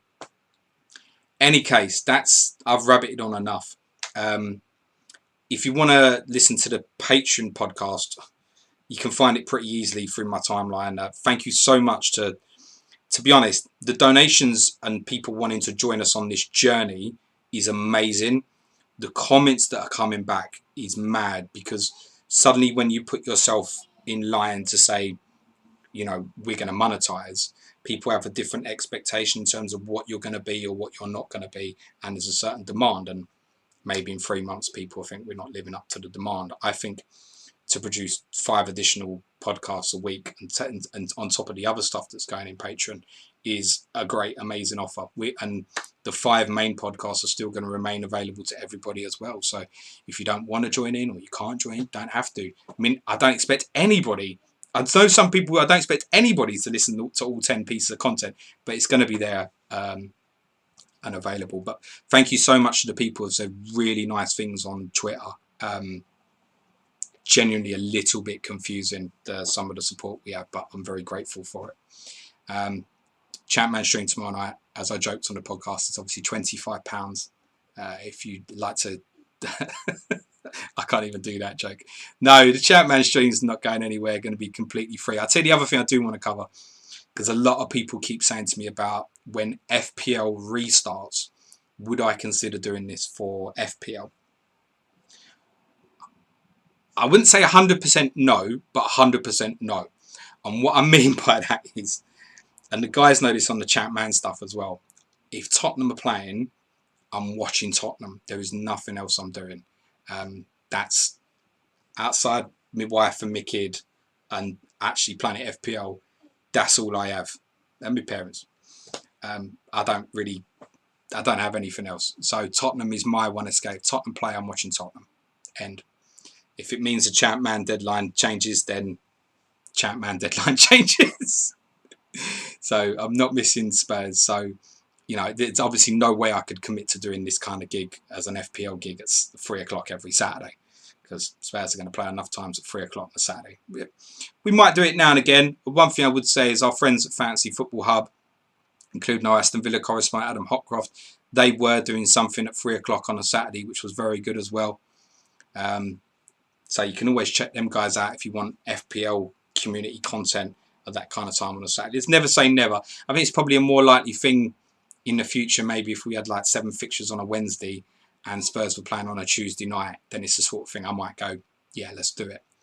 But the main thing with the Patreon for me and Suj is we want to provide better content, and the Patreon will help us do that in terms of the quality that we provide, be it visually, sound, everything. I mean, nobody's really said anything about the sound recently, but I'm recording it on my phone and editing it myself, and it's going as it is. So, but yeah, we're doing all right. The main thing is we want to get better. We want this community to grow, and I hope many of you, the Champman followers, will join us on that as well. And obviously, look, like I said, for many of you might not have a clue what I'm talking about in terms of podcasts and that. Do join in Saturday, and if you can donate, money is going to go to a really great cause. Me and Suja put out what is possibly a ridiculous target, but we're going to do it for 24 hours and we're going to push it. And that 24 hours is not going to be boring. There's a full schedule of stuff coming up that we're going to release in the coming days. Some brilliant guests. Me and Suja are going to be doing some drunk games. If you like all the laughing stuff from this stream and stuff, join in from about, I don't know, 8, 9 o'clock onwards. And it's going to be a car crash, because I'm opening a can at 2:30 on Saturday. I don't care. Rant over. Second half's underway. Good luck, everybody. We're underway in the second half. I think we'll get more goals in the second 45, just a hunch of course, you understand, says the official account. I don't know why they've treated that. We have 7 goals so far in 9 games. Riddled. Andrew Martin streaming for White Lane. Yeah, listen, I'm never going to be one of these dickheads who's like filming myself during the game and stuff. If that's me, I'll quit. Outside the ground, before or after, never say never. During the game, nah, none of that stuff.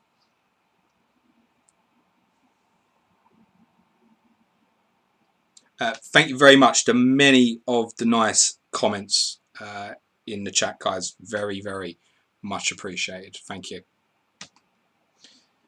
Right. Anyone having a good game week? What a disaster.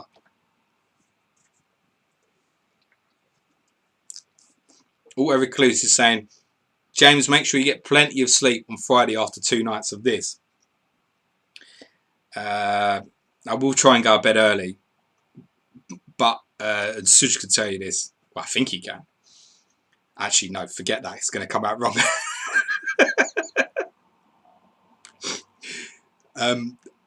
I'm somebody who, if I have like 10 hours sleep, if I went to bed at say 5 o'clock in the afternoon before getting up at 4 a.m. or something, I would still struggle. I'm better off going to bed at 11 o'clock, having a good 5 hours sleep, getting up at 4 a.m. and then getting it done. We are doing it in the studio. We are doing it in the same place. We will be distancing. There is a table between us. It won't be in the studio. It's actually going to be in Suj's office. There's a graphic. I'll tweet it out after the stream tonight. But yeah, we're ready to go. We'll play by the rules and stuff in terms of the social distancing. We have to. We did briefly see each other at a distance on Monday, which is the first time Suj and I had seen each other since since we did the kick-ups challenge in my front yard about a month ago for Fantasy King 2 video that he did. You'll probably find on his timeline somewhere. Disallowed goals by Stolzers at Upton Park. Fulham have started the second half well and they have the ball in the net. Unfortunately for Andreas Stolzers, Legwinski had just strayed offside in the build-up. Fulham like they're going to go for it second half. I don't think anybody thought for a second that Fulham wouldn't, if we're very honest.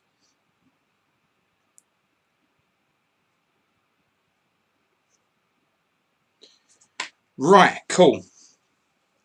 Oh, Jesus. What I'll do as well on the charity link, I can't do it now, but in time for the stream tomorrow night, I'll put a direct link in my bio for the charity donations.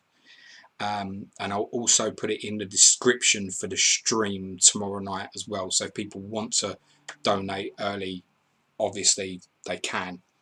I think the main thing, selfishly, yeah, we want to raise the money and hit the target. But I think the main thing is, like, please help us on Saturday. It's a long old shift. Please come and help us. I know many of you will obviously be there 2:30 till 5 as well, and I really appreciate that. But, you know, there's some guests in this chat who will be on during the day as well, like our chat man guys who run the game and stuff. So we'd love it if you join us at those other times and other crazy shit we might be doing. Halftime tomorrow, we'll go through by half hour exactly what the schedule is going to be. So you will know from there. 5 minutes into the second half and it's still quiet. No red cards. No disasters. Anyone got an attack in return? Disaster. A disaster at St Mary's, possibly for someone. Early blow for Blackburn in the second half as Graham Lasso is injured. Coming off to be replaced by Martin Taylor. They also bring on David Dunn for Craig Hignett. The Saints also shuffled a pank. Gary Monk and Matthias Svensson are off for Mark Draper and 16-year-old Richard Jones. Svensson felt like man. I bet there's a load of people in it. The game week's not over yet. They've got Villa away in the week. There's a load of people have gone with Svensson. May have even free hitted this week and still kept Svensson, thinking, well, it's got to happen. Rory says he picked the wrong week to play the Planet FPL drinking game. Sure did. News from the Riverside, mofos. I've got to make something up now, haven't I? Chance for Borough. Alan Boxic gets on the end of a cross by Alan Johnson, but heads just wide. Middlesbrough partially on top here. Did that sound real or not? Costadine T. Anyone got odds which will happen first, red card or goal? I think the answer is substitution, isn't it? It's that time of day, mate. Late Riser 12 says group hug for Svensson owners. Thank you, Sergeant. And I was obviously rabbiting after I missed a load of your comments, so thank you to all of you as well. James Pompey Naganda. So, first on my bench coming in for Gravison. Not definitely, because Gravison will probably play at Spurs in a week, mate. So, yeah. Unless I missed him being injured or something. I don't think so. Disable says Svensson trap. Patrick Lawson saying Svensson is a terrible pick in this game. And years now the fixtures have gone beyond this game week. Well, I don't blame anybody for putting him in their free hit team this week. It's gone well for the 16-year-old on his debut. Mark Hughes has Blackburn second against one of his former clubs. You might not remember he played for Blackburn. You might have forgot he played for Southampton as well. Mark Hughes has Blackburn 2 up at St Mary's. There is no assister for that goal. Alan Cronin says Gary Monk was on. Gary Monk started, Alan.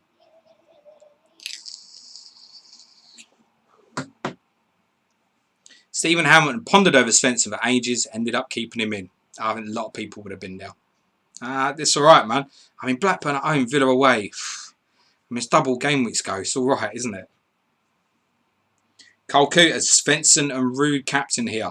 The good news is at the moment, you know where I said that like, the average is going to be 85? Like right now, half that shit. Ash says Saints need Davis on. Alan, Daddy, at least I didn't bring the so in for a hit. Had him in till 30 minutes before the deadline. Silver lining. The deadlock has been broken at Stamford Bridge. Goal scorer for Chelsea is Frank Lampard and the assister is Ida Gudjohnsen. Chelsea lead Bolton 1-0. Lampard the goal scorer. Gudjohnsen the assister. Few Gudjohnsens out there, I think. Won't be many Frank Lampards, I shouldn't have thought. Few Gudjohnsen gambled. I think Ben Crellin was one. I'm sure I saw Ben saying that he was going to go with Gudjohnsen, possibly even captain as well. So Ben Crellin's just won the game week. I mean, Ben Crellin wins everything, doesn't he? FPL Willie back. There's going to be 97 goals in tomorrow's game. I just find it hilarious at the moment. It was like there'll be no clean sheets. There isn't a game yet where both teams have scored. And there's still 3 0-0s knocking about. One of them 0-0s is gone. Goal at St James's Park. The 10 men are ahead. Laurent Blanc is the goal scorer for Manchester United. There is no assister. Manchester United lead at Newcastle. In spite of having just the 10 men, Laurent Blanc is the goal scorer.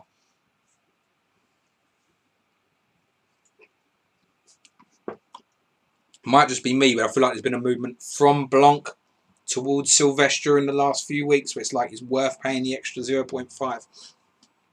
After Blanc scored 4 or 5 game weeks ago, there was a general feeling that might be his one for the season, for example.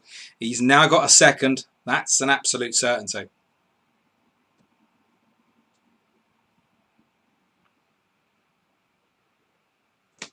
United, Manchester. Lead at United of Newcastle. We have our first game where both teams have scored. And as you'll see, none of you will be shocked that it involves Fulham. Stolzers, the goal scorer.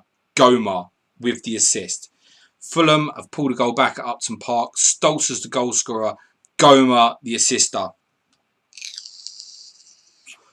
John Jacobson, Blanc on my bench. You can't do it. You've got to play the United boys. Even in this, you've got to play them. You've got to play them. Sorry, it's a personal opinion. You've got to play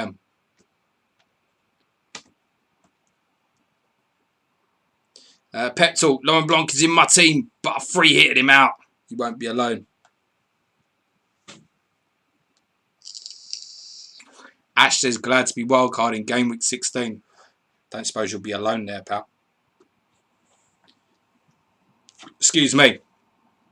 Information on the Mark Hughes goal first. Rovers in serious danger of getting an away win, which doesn't reflect well on Southampton. Fucking hell, them stouts are great.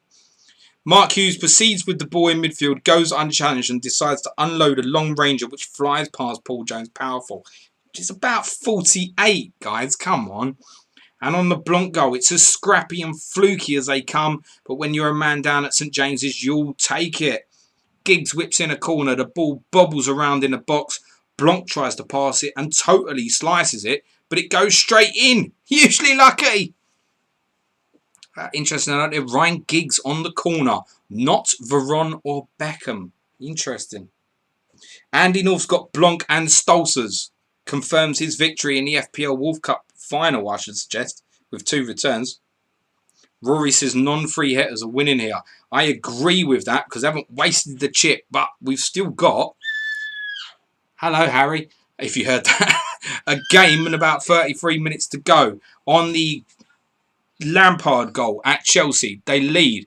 Johnson picks out Lampard running through, and the midfielder roaming forward unmarked drives low past Jaskalainen. His first goal for the club. Jesus, Lampard's first goal in 15 game weeks, imagine. Bolton have replaced Kevin Nolan with Diawara, and Michael Ricketts is on for Nishizawa. At Upton Park, West Ham nerves will be jangling now.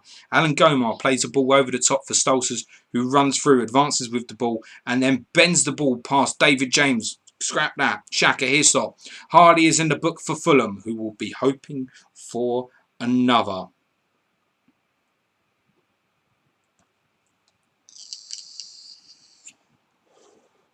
Peptalk says, I don't think anyone is winning here. Substitution. It's that time, isn't it? Yari Litmanen, a ticking time bomb who still isn't expected to be fully fit for a whole month after tearing his hamstring. Yeah, that was my fault. He's replaced by Daniel Sherland. Maybe this is why Liverpool get injuries. Liverpool are still struggling. And interesting that it's Sherland and not Emil Heskey coming on for Liverpool. Heskey was one of the Liverpool subs, I'm sure. Adam Bain says, Harry, a non-free hitter. Yeah, delighted. It sounded like a positive scream, didn't it? Vinyl Richie says, Harry appearance, cue Henri, red card. Yeah, let's get him in. Harry! Mark Dorney said, 3 hitters will win tomorrow night, will be a goal fest. I suspect you're right. Mark. Chris Blinko says, strange week as a Ruud van Nistelrooy, Ashley Cole, Svensson, Blanc, Stolzers owner. You've had some excitement there, mate. Woodwork has been hit at Filbert Street, Leicester's first real attack, and they nearly get back in it. Jordan Stewart delivers for Scowcroft. His header is good, but hits the bar and bubbles over the top. So close. And from the Riverside, Ian Pearce. Oh no. There's nobody who doesn't have Middlesbrough defensive courage. Ian Pearce is stripped and ready to go. The ref has stopped play. A Middlesbrough defender is coming off with a clean sheet on 59 minutes. Which number will go up? I mean, I've got 2 of them. Oh, shit. What happened there? I've just lost my headphones. I've got 2 of them, so I'm in big trouble. Big trouble.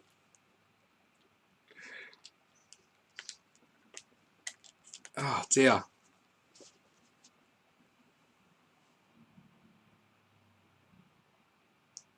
The number that's gone up is number 27.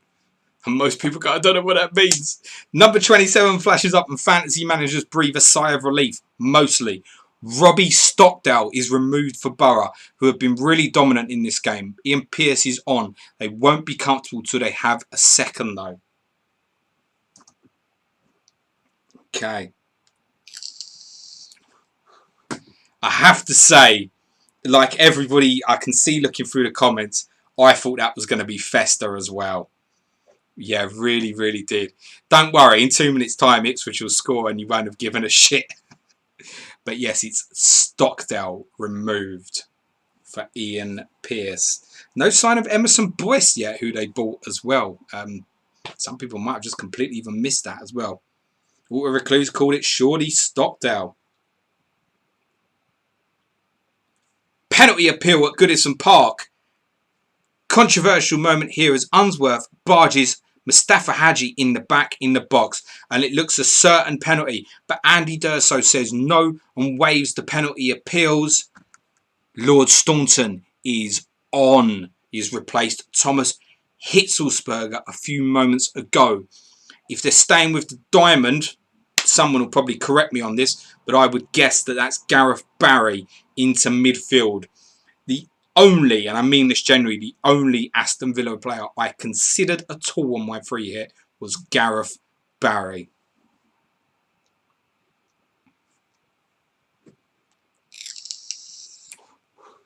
Flapjack says he's on 6 potential clean sheets, bricking it. At least you ain't bricky. He's in Bedfordshire. Paul Tinkler, was that a pin I heard drop? You might have, mate. Late Riser says absolutely quality tweeting. Remember, guys, keep notifications off, or at least silently catch up in your own time. Adam Baines, Festa Pen, come on. Wooly backs in, hello, mate. That 58-61 minute segment made me smile. Fair play to the champ man, guys, for the suspense. Brutal. That was brutal. Andy North says, anyone else think the guys doing the tweets are getting better every week? Of course they are. They're getting like critical feedback from you guys and me on here when I insult their tweets. Ram says, this is getting stressful. Pow, we ain't even halfway, mate. Will Cantrell, I've got Egg Yog and Festa. Clean sheet for Borough would be my best hope for points tonight. Yeah, just a reminder for those joining late. I got Festa and Southgate, so my arse was going as well. Jessica Pye, Lord Staunton, Lundstrom question. FBL Hitman, Champman guys are sending some serious sadistic vibes in this game week. Woodwork has been hit at Stamford Bridge. Chelsea so close to a second, which they do deserve in fairness. They counter quickly from a corner and Hasselbank finds himself through on goal. He steadies himself, but his fierce left-footed strike cannons back off the bar. That's, I'm pretty sure all my, well, certainly Hasselbank, let's be honest, loads of free hitters have got Hasselbank, Phillips and Redruth, haven't they? Like together. Just give me a thumbs up in the chat if that's your front three today. If you've got Hasselbank, Redruth, Phillips, give me a thumbs up. I reckon loads. Just go thumbs up.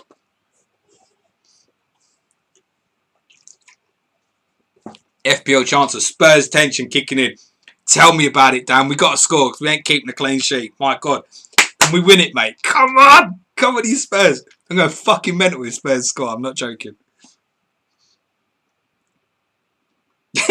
Brian York, Keller still having a clean sheet after 62 minutes feels weird. Let me tell you, Brian, the best thing that could happen to Keller right now is getting subbed.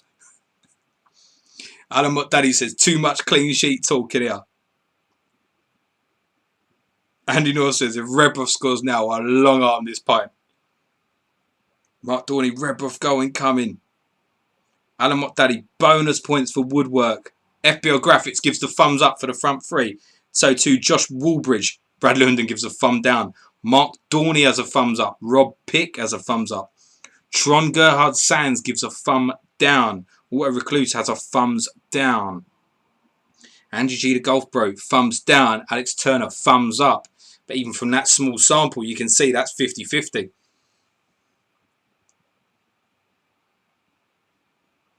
Alan McDaddy says, bet they give bonus for Woodwork in Bundesliga fantasy. Me wouldn't know. But I'll tell you what, I'll plug my mate, Adam Pritchard at 35 Who. He's going to, our Arsenal correspondent is going to be part of the 24-hour stream on the weekend. He did a lovely podcast with a friend of his previewing the Bundesliga, which is worth going back to. It's still absolutely relevant. You can find him at 35 Who. That's written as letters 3, 5, and then Who, like the question mark. It's all worded. There's no numbers in there.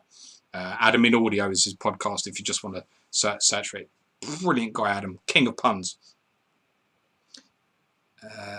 Billy Hadaway, Coys, make it Redruth. Jason Christopher Dorney with a thumbs up for that same front three as well. Aritrava has Hasselbank, Redruth and Van Nistelrooy. Wishes it was Hasselbank, Redruth and Phillips at the moment. FBL Hitman says, Leicester late back comeback incoming. Don't we note it? Water Recluse, where is Salakovic? Scoring in a minute, hopefully, mate. Carl Coop, where are most of them? Uh-oh. Changes at Highbury.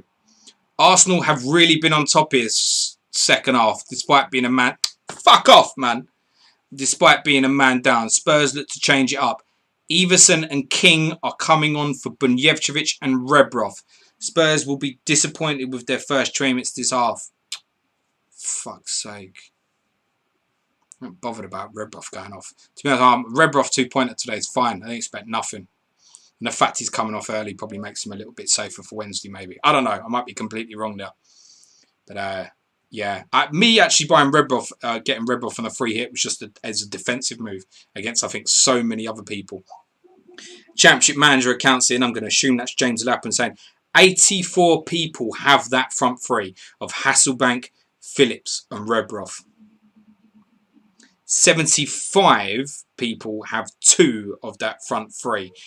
We got another red card, kids. Hold on to your hats. It's at Upton Park. 2 yellow cards in quick succession here. And we've got a red card. And just to be fair, they're keeping the suspense going on this game that no one actually gives a shit about as well. Disabled saying, Bedfordshire! Go and have a beer with Bricky, mate. I got nothing against Bedfordshire. I fucking did my degree in Bedfordshire. I didn't do very well in that degree, but I tried. Adam Bain says, oh, Rebrov. I mean, come on, man. No one was actually expecting Rebrov to return in this game at Arsenal, were they? You got your hopes up because of the red card.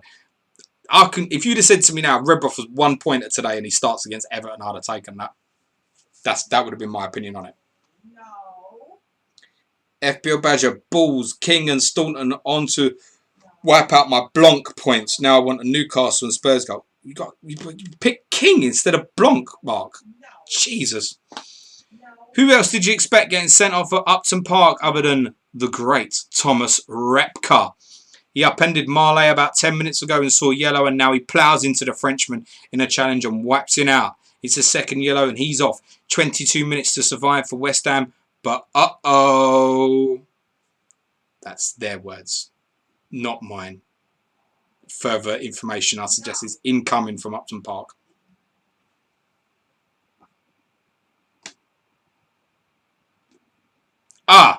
Thank you, Captain. I missed that.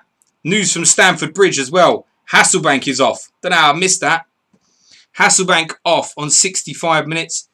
That's his last involvement today following hitting the bar. He jogs off with young Mikel Forsell on in his place. Desai in the book for Chelsea, who are in control here.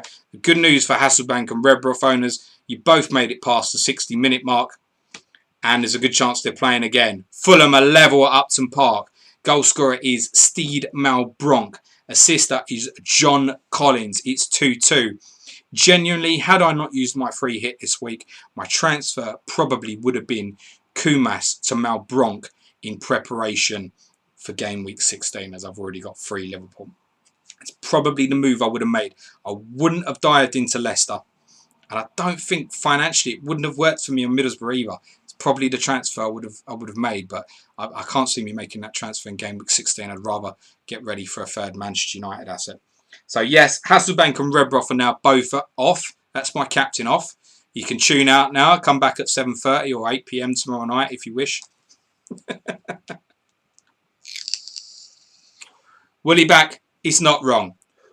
The important thing is that you're having a good time. It's also important that you don't have Everton defensive assets in your side. Villa lead at Goodison Park. Goal scorer is Darius Vassell. Villa lead at Goodison Park. Darius Vassell, the goal scorer. No assister for that goal. Villa lead 1-0 at Goodison Park. Everton's clean sheet is gone.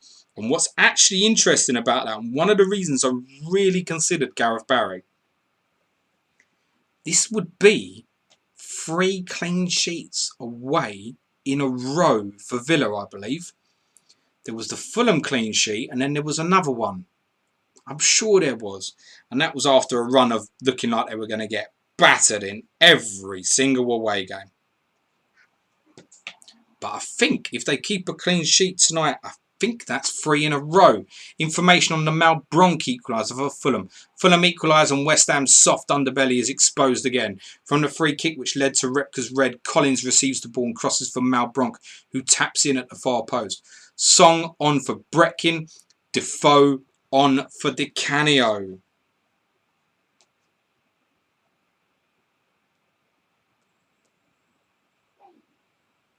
Sergeant says this week is a fucking car crash. You're not wrong, mate. Absolutely, isn't it?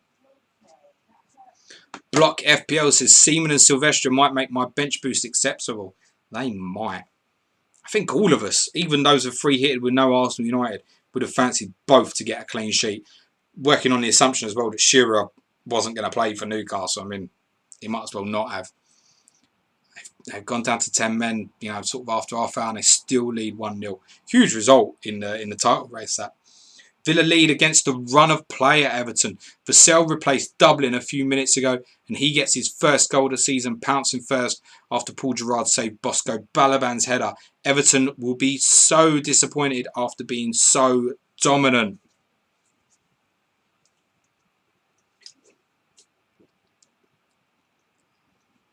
I have no attacking returns.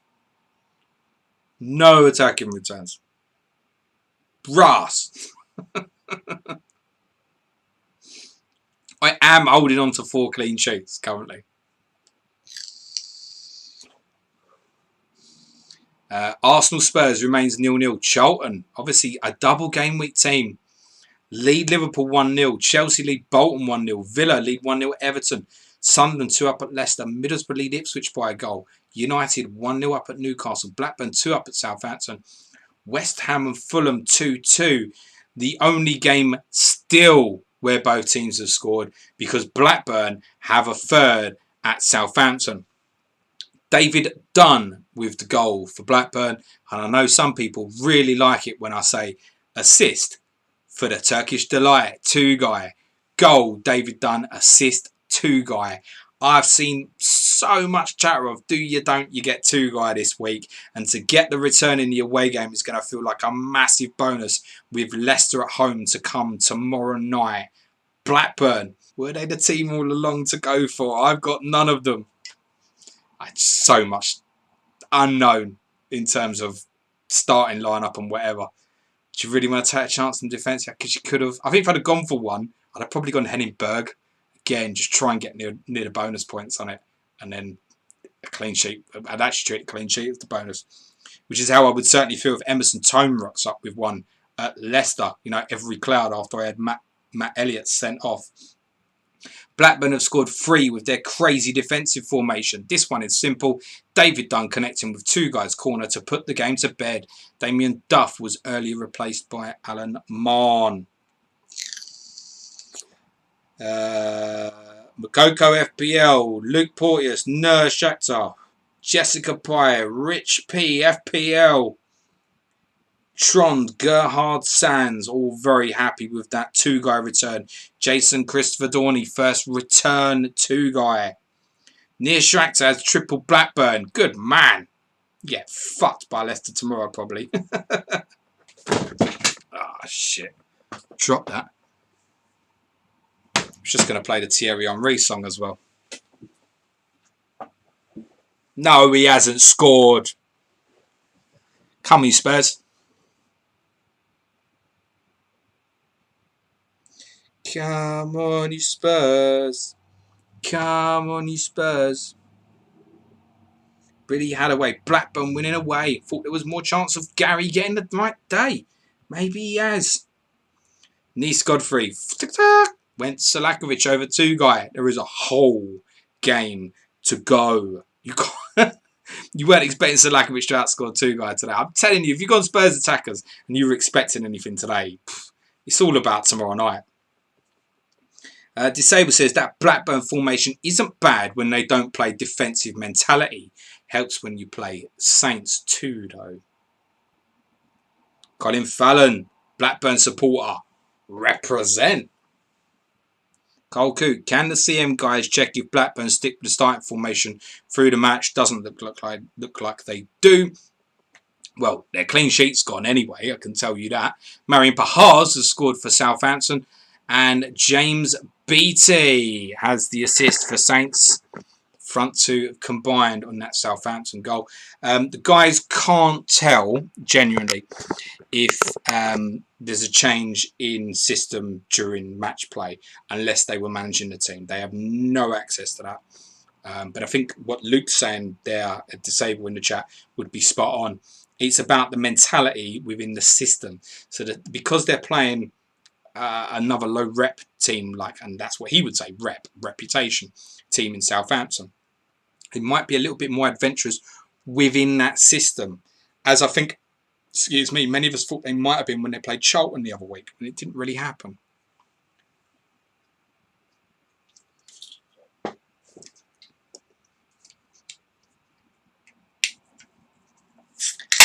Clean sheet wipeout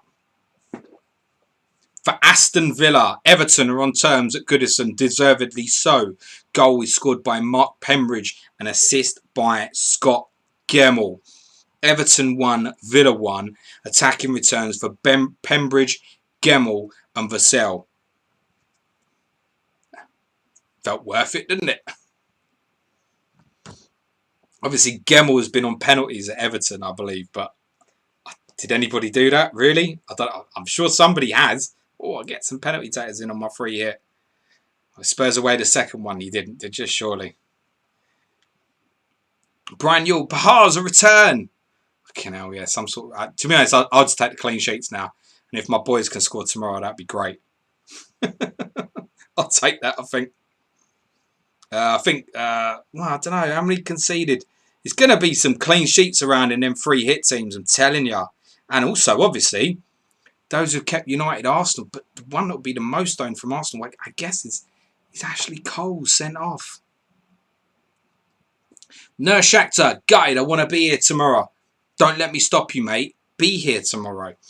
A little life left in the game yet. A nice team goal with Draper, Koreka, Delap and Beattie all involved for Saints. The move finishes with the latter getting a nice pass away under pressure, which Pahars runs onto and strikes hard past Kelly. They said Pahars don't return. There's two in two home games, isn't it, apparently? Chris Bateman, come on, Veron, where are you? I'll be honest, if Henry don't score, I'll be happy. Because I wanted to get him in. If Arsenal don't score, I'll be happy. Spurs be Keller's first clean sheet of the season. Can't be, can it? Surely. Everton equalises. They finally beat Schmeichel. It's a nice team move which culminates with Scott Gemmell lying the ball off for Pembridge, who drives the ball low into the corner of the goal. Can they find another?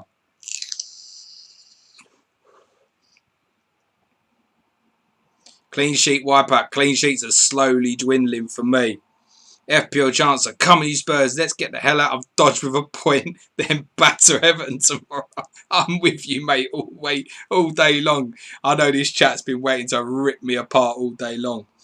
The Championship Manager account is confirming that there is one Scott Gemmell owner. And he is in a free hit team this week. Well done, that person. That person also started the game week less than 1,000th place. It's not Suj. Harry Travo says, come on, Scowcroft. Don't worry about Scowcroft. He's so bloody highly owned. You want a differential, mate. Pet Talk, don't care about my fantasy team now. Just want a Spurs winner. Come on. Can we nick it? Ian McAllister says, Anderson is scoring here. If these guys have rigged the Sol Campbell own goal, I swear. I swear.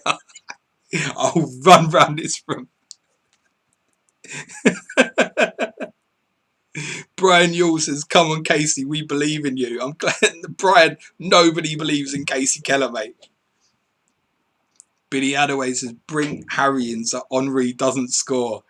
It was all about the red card, wasn't it? I'm not going to... He'll get on me and he'll go, oh, James, you're disgusting, you're sweating, get off. Adam Baines is not happy with Villa conceding. Mark Dorney, hashtag Coys, FPL Andy, USA, USA. Was so close to Pahars to Slander's Ricard frontline. Yeah, right. That's right. That was the 3 that we wanted. Woodwork has been hit at the Valley. Jason Yule nearly wraps it up, but his header from Jason Wilcox's cross hits the upright and bounces away. Richard Rufus, Graham Stewart and Igor Biscan have all been booked. Charlton remain on top, and when Liverpool have had chances, their finishing has been poor. I'm going to captain Fowler in 16. Fuck it. Going to do it. It's going to go badly. I'm going to do it. I would rather have Ziga. Bonus clean sheet. Oh, stop all this shit. No, stop it. Recluse says, I'm excited about tomorrow. Late Riser 12 said, what's happening in the Wolfpot final? Yeah, who's winning it? Billy Hadaway's praying for what I said a few minutes ago.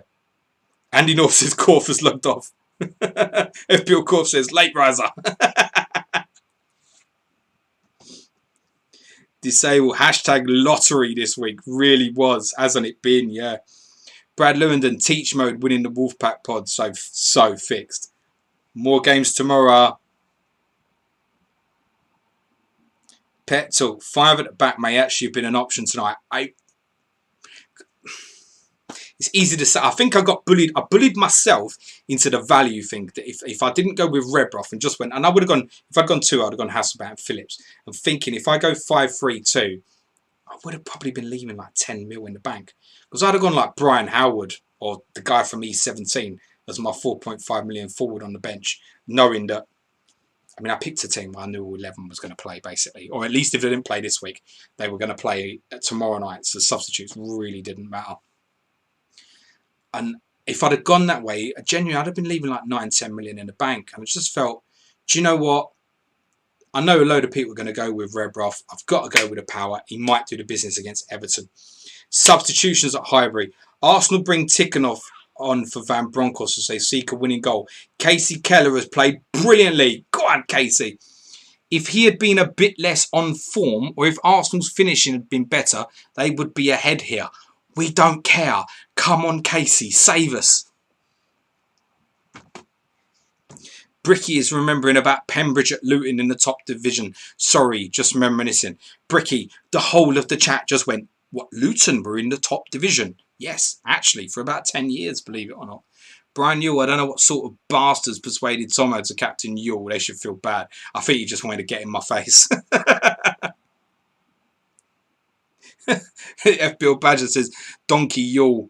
He's the 0102 version of McGoldrick.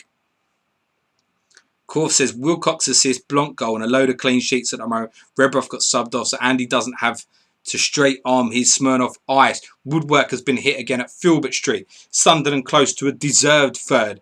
Gary Till on for McCann, receives Gray's pass, goes on a fine run and thumps a great effort against the post. Leicester replace Sturridge with Jones while Varga is on for Tome. What the average will be at the end of this season is going to really depend on which of those sides that haven't conceded don't yet. Arsenal, Spurs, Charlton, Chelsea, Sunderland, Middlesbrough, Manchester United. There are 7 clean sheets left. I am telling you now to prepare you that Arsenal will score. 100% Arsenal will score. I'm certain of it. The rest, I think, will probably hold. I think the rest of the clean sheets will probably hold. Oh, no, I got a Sunderland defender against Leicester. Mind you, I got 2 Leicester midfielders, so you know, could cancel each other out. I can't necessarily lose in that position unless it's like an Emerson Tome own goal. Substitutions at St James's. Newcastle brought on Shuli Amiubi for Colton Court, and United are just about to replace York with Cole. Both sides have had the odd chance since the Man United goal, but Newcastle lack quality and have not been as dominant as they were before that.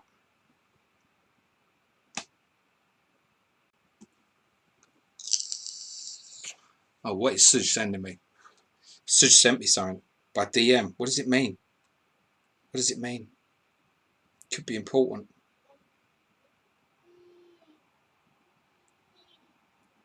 What does it mean?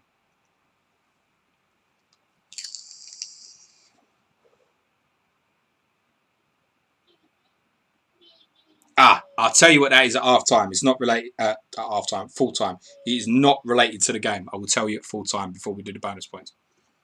Cheers, Serge. If you're still in the chat, Serge is in the chat. He might not be in the chat. Serge might be in the chat. If you're playing that drinking game and Serge is in the chat, then you're going to have to keep drinking because Serge might be in the chat. FPL captain, Tome's just been subbed. You're good, James. When did he get subbed? Oh, Varga is on for Tome. Did I read that out? I've read that out loud. Oh, yeah, I'll take that Tome clean sheet. Cheers. Now Leicester score. Oh, imagine that. That'll be banging. Come on, Leicester. Cheers, Karan. Bill Bricky's trying to get in Corf. Might be something to do with a Welsh thing. England, England, England, England, England, England, England, England. Gift that, Corf. Brad Lewington says, Amiobi. Yep, that's the correct writing of that. Scala, wise captain, injury time, hat-trick incoming now. Thanks, James. Clean sheet, wipeout. At Stamford Bridge, Rodney Wallace has scored for Bolton. Assist goes to Michael Ricketts. Bumba. Bolton have equalised at Chelsea. Ah, fucking hate them Blues anyway. FBI, James read about Tone but ignored himself. Didn't I just, mate? Didn't I just? Patrick Lawson, benched that Arsenal defender I shouldn't name. Needs Spurs to score. Need to get that prick out your team, mate. I told you I won't like teams I see. Who was it tweeted me earlier and they deleted his name and put not Ledley King in the screenshot? And someone said, I wonder if Planet FPL Pod would like this, and just responded and they went, no. I think the Emerson Tone moment might be one of them that makes the August greatest hits, possibly by reading the chat. Hello, wife. How you doing? How's the little one? Is he alive? Well, I hope he's alive, obviously. Is he awake? Is he asleep? Oh, you've made him cry. You've come in here and he's missing you and you've made him cry. There's 250 people want to know what you're doing now. What are you looking for? Oh, look, he's in. Give him here. Just let him come to Dad. Fuck it. Come here, mate. Come here.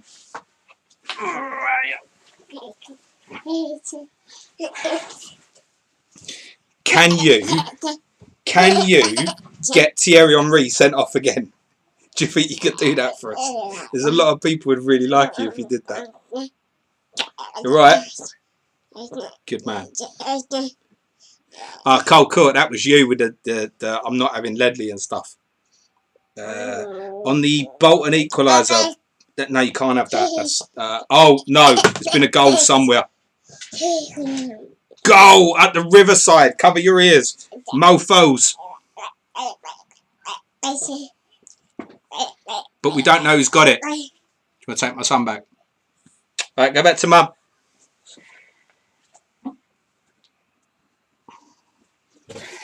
I genuinely don't know who's got that goal at the Riverside yet. It's been another good evening's entertainment here, and Stillwell to play for with a few minutes to go, plus 6 games tomorrow night. I wonder where tonight's late drama will be. Why am I in the dark? Fucking idiot. Hold on, we have our action. Go at the Riverside mofos. That's what they put in the chat. But which way has it gone?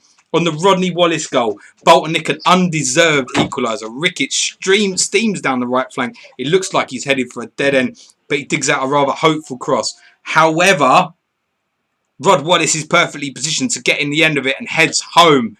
Middlesbrough's clean sheet is still intact. Hamilton Rickard has a second, and the assist goes to Mark Somerville. Minute to go at the Riverside mofos. Middlesbrough lead Ipswich by 2-0.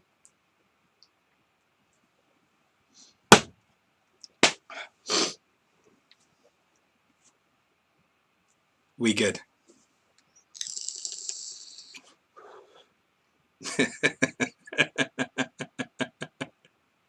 There's some funny comments in that chat.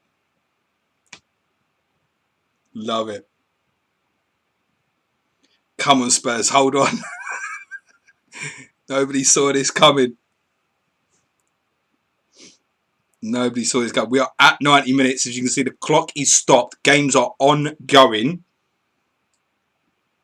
Goal at St Mary's for Karekas, and Marion Bahars has an assist to go with his goal. Injury time being played at St Mary's, and nobody had a Blackburn away game as being the highest scoring game so far in Double Game Week 50. Excuse me. And if nothing sums up this game week so far, that does it best. Blackburn lead Southampton 3-2 at St Mary's. Kakeres, who nobody had heard of prior to this game week, has scored. Bahars with a goal and assist. They said don't touch him, he doesn't get returns, even though he plays every week. Isn't that a good thing in a Double Game Week player? No, I didn't go near him either. But yeah, it's 3-2. Is there any more? Is there any more? Come on, Spurs, we'll take this 0-0 all day long, mate. All day long. We're rewriting history here, the mighty Tottenham Hotspur. Come on, Spurs. Goal for the debutant Kukeres, and he deserves it for a very good performance. It being a bonus, no one has him. Bahars beats Weatherall on his debut and finds the Australian in space. Kukeres hits a lovely finish into the top corner. Too little, too late. You'd think. ... On Rickard's second goal, the Riverside mofos. Wrong can. Shit. Middlesbrough deservedly seal the win. Somerville delightfully picks out Rickard, and he unleashes a thunderous volley to clinch the points. Borough brought on Greening for Noel Whelan earlier, while Gardso has just come on for Peralta. Andy North is Johnson on a postal strike. Is the postman failing to deliver? Apparently, the co-host of this stream, according to the Fantasy Champ Man account, needs a bigger chair. They've interrupted their Twitter feed to tweet about me rather than tell everybody what's happening in injury time. You're probably expecting the full-time tweet around now, and it's full-time everywhere. Oh, shit. Except at Highbury where they're still playing. And I'm sorry to do this twice in a few minutes, but this is a big moment. A big moment. Injury time winner coming at Highbury. No. We've been done. We've been done, my Spurs friends. We've been done in the last minute. No. No, Jesus. I'd have taken 1-0 defeat before kick-off. I thought we were going to get ruined. Oh, Jesus Christ. Bad times, man. Really bad times. Really bad times. Yes! Get it! Yes! Yes, Teddy! Teddy scored! Up yours, Gooners! Yes! Teddy scored! Simon Davis with the assist. Get in! Yes! Have that! Have that! We're the Tottenham boys making all the noise. Everywhere we go. Everywhere we go. Everywhere we go. We're the Tottenham boys making all the noise. Everywhere we go. Oh, mate, to beat on that shitty clock end right now. Imagine that. Woo! Woo! Woo! And Teddy as well. He's got to be in a load of teams, Teddy. That's got to make a load of people happy. Go on, Teddy. Fuck Arsenal. Omri's going to do this. Jeffer's going to do this. Still going to do that. What's Judah saying for himself now? Yeah! Keep yapping. Get in there at Planet FPL Pod, says the official account. Boom, that's getting a retweet, mate. Spurs smash and grab it, and their fans are going absolutely mental. Spurs have a late free kick, and Davis thinks fast to take it quickly. He finds the unmarked Sheringham, who heads past Seaman. Pandemonium. Yes!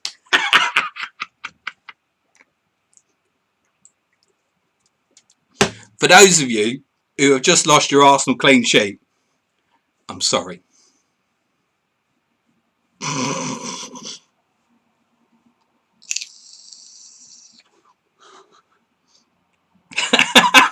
John Jacobson said, imagine being an Arsenal fan in here. Do you know what? When they have the rematch at White Hart Lane, I ain't streaming. You're done. I don't care. Planet FPL Derby Saturday as well. And Suja's got Teddy. Class. I've got no attacking returns. Not one. And I don't care. Full time. Spurs have won. And that was the last kick of the game. Decent. Oh, Boomting. Please show me that screenshot with the commentary of like 90+5 lads. I'm telling you. There'll be no Babe Station tonight or nothing. I'll be so happy. Final scores. Turn red, FPL captain. Spurs. Sorry. Arsenal 0. Tottenham Hotspur 1. Arsenal 0. Tottenham Hotspur 1.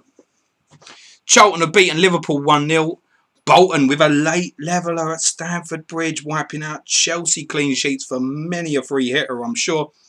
Everton and Villa 1-1. Sunderland 2-0 winners at Leicester. Middlesbrough 2-0 winners at Ipswich.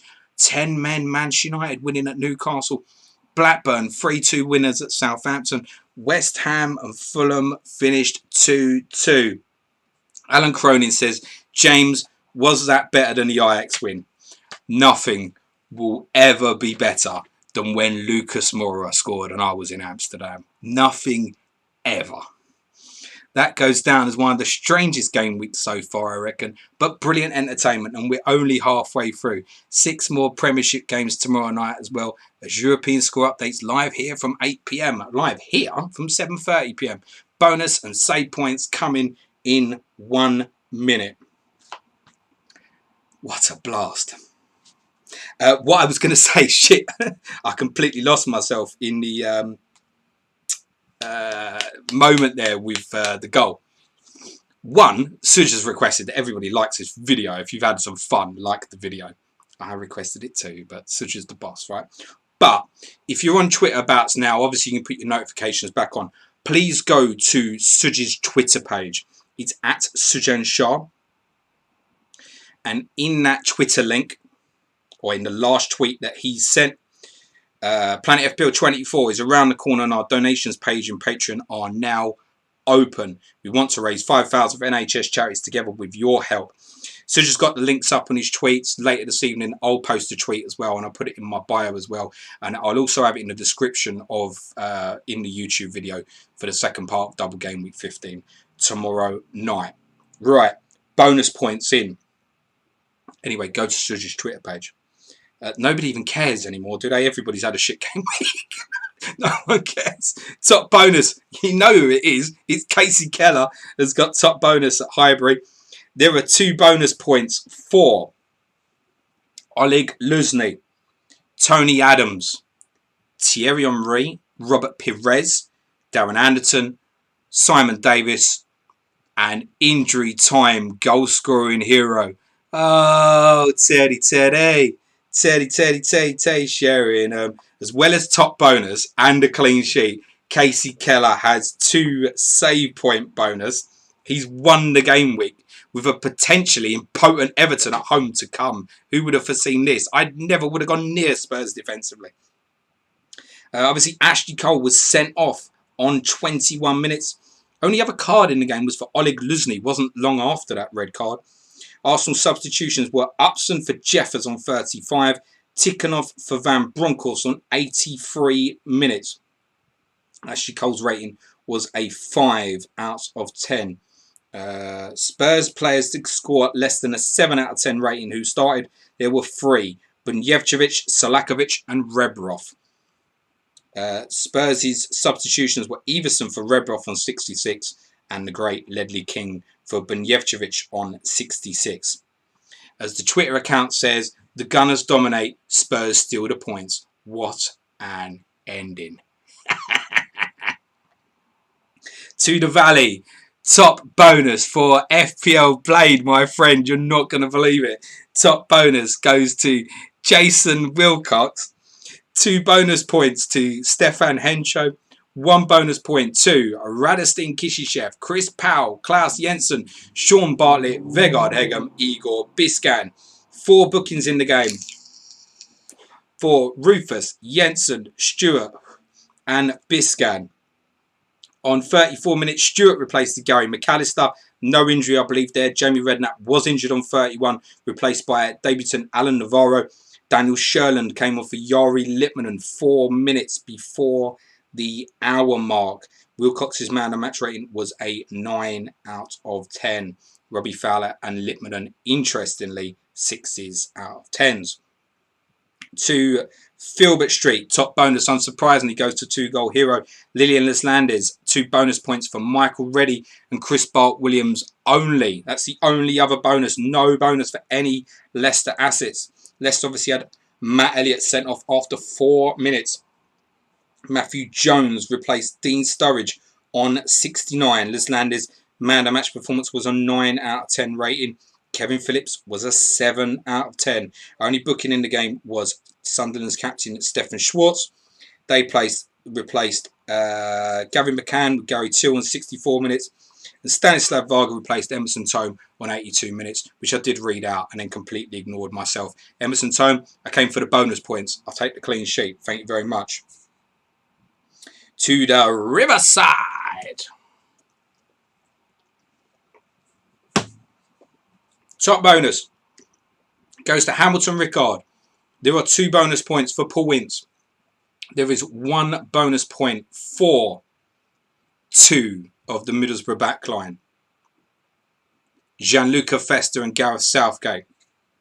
Also, 1 point bonus for Mark Somerville. Alan Boxic, Matteo Sereni, Titus Bramble. There was also 1 save point bonus for Sereni. To clarify, there were no save point bonus in the Charlton, Liverpool or Leicester Sunderland games. 2 bookings in that Middlesbrough win over Ipswich, Ugo Egiog and Paul Ince. Rickard's man of match performance was a 9 out of 10. Also 9 out of 10 for Ince. All the others on the 1 point bonus, obviously 8s out of 10s. Middlesbrough replaced Robbie Stockdale with Ian Pearce on 59 and Noel Whelan with Jonathan Green on 65.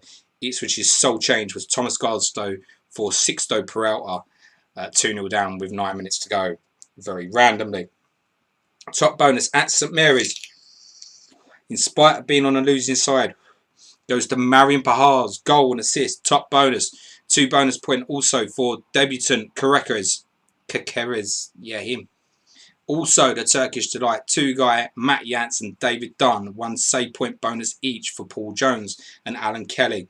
2 yellow cards in the game, Klaus Lundik Van booked, and also 2 guys. So it would actually be a 0 pointer for Lundik Van coming into that away game with Aston Villa tomorrow night.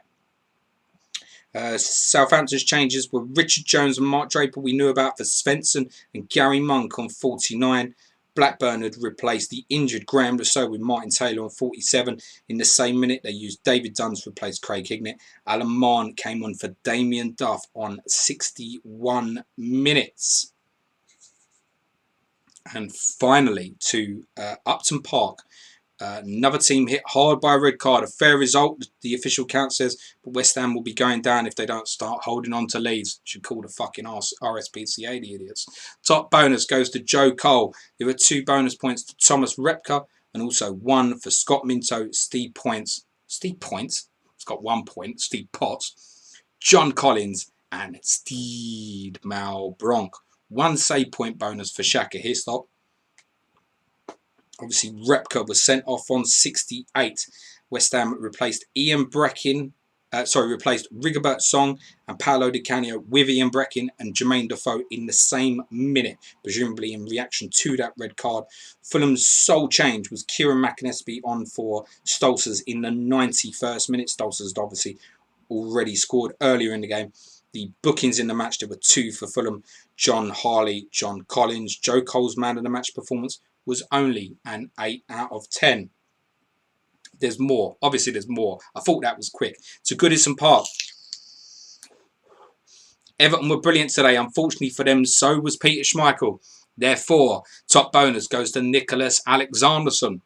2 bonus points also to Peter Schmeichel and Alpine. Paul Gerrard gets 1 save point bonus and there are 3 save point bonus for Peter Schmeichel. So a total of 5 bonus there for Schmeichel. Sounds like a 7-pointer to me. 1 booking in the game. That was for Everton's Gary Naismith. Alexanderson's man of match performance was a 10 out of 10. Everton's only changes were Campbell and Cadamartri for Duncan Ferguson and the great Paul Gascoigne, who's currently in the shower having a wank over Spurs win at Arsenal. In the 91st minute, Villa's changes were Alan Wright for the injured Stephen Carr on 40, Steve Staunton, Lord Staunton on for Thomas Hitzelsberger on 55, and Darius Vassell on for Dion Dublin on 61 minutes. Alpine and Schmeichel's bonuses, 9 out of 10 ratings. A lot of players, particularly on the Everton side, with 8 out of 10 ratings who ain't in that bonus. To St James's Park, top bonus goes to Newcastle's Marcelino. Presumably, lots of key headers won there defending against United. 2 bonus points for Robbie Elliott, Andy O'Brien, Fabian Barthez, and Mikel Silvestre. Also a save point each for Given and Barthez. Marcelino's man and match rating was 9 out of 10. All the others in the bonus, 8 out of 10s. Roy Keane, 5 out of 10 rating, was sent off after 29 minutes. Ruud van Nistelrooy was sacrificed immediately after for Paul Scholes. Andy Cole would come on late for Dwight York for the remaining 6 minutes. Newcastle lost Alan Shearer and Kieran Dyer a minute before Keane's red card to Gary Speed and Luana Lua were their replacements. And Shula Amiubi come on for Cole Court with 18 minutes remaining. Nothing concerning from the United ratings. All of the United players that played through the game got at least 7 out of 10 ratings. To Stamford Bridge, this is the final one. Top bonus goes to Chelsea's goalscorer Frank Lampard. There were 2 bonus points for Jesper Gronkiel, Celestine Barbiero, Mario Melchior, and 4 Bolton players, Jussi Jääskeläinen, Neil Maddison, Simon Charlton, and goalscorer Rodney Wallace. There was 1 save point bonus for Jussi Jääskeläinen. Only booking in the match went to Chelsea's Marcel Desailly. The only Chelsea change was Forsell on for Hasselbank on 66. I think it might not be a bad thing. Hasselbank is now, in my opinion, a lock to start that fixture at Sunderland tomorrow night. So captainers, don't despair. There is another chance to go, and not too many other captainers have hit. There were 3 changes for Bolton in the match. Diawara for Kevin Nolan on 47, Michael Ricketts for Nishizawa on 59, and Bo Hansen for Paul Warhurst on 76. Lampard's man of match rating was a 9 out of 10. All the others on 2-point bonus obviously received 8 out of 10s. An update on scores. The average as it stands now is only 33 points. Top 100 overall average is only around 37. Best scores are no more than 60. Sheets points are updated. Pending results tomorrow, of course. League table will come tomorrow night. Obviously, it's running live as we stand on the graphics. Oh no, here it comes actually. Here's the Premier League table. United open up a 3-point lead while Fulham drop into the bottom 3. Join us tomorrow night for part 2 of Double Gameweek 15. Teams at 7, commentary from 8, and Planet FPL pod. Love you guys. We'll be streaming too. Have a good day tomorrow and stay safe. United lead Middlesbrough by 3 points. All games played the same now, 14. Arsenal drop below Middlesbrough on goal difference. Leeds 4th. Spurs up to 5th. 4 points clear of 6th place. Charlton Athletic. Spurs on 26 points. Charlton Ipswich on 22 points. Blackburn up to 8th, 21 points. Chelsea 9th on 20 points. Liverpool beaten again, 10th on 19 points. Bolton are also on 19 points. They're saying obviously Liverpool have 2 games in hand on some of the immediate teams above them. But the guys at the top, Middlesbrough, Man United, Arsenal, Leeds, Tottenham, Liverpool only have 1 game in hand on them, and they are adrift of that top 5 at the moment. Everton are 12th on 18 points. Leicester 13th on 17 points. Villa on 16 points. You've got 3 teams on 15 points. Newcastle, Sunderland, Derby. As said, Fulham into the bottom 3 in spite of scoring 23 goals in 14 games. That's because they've conceded 27.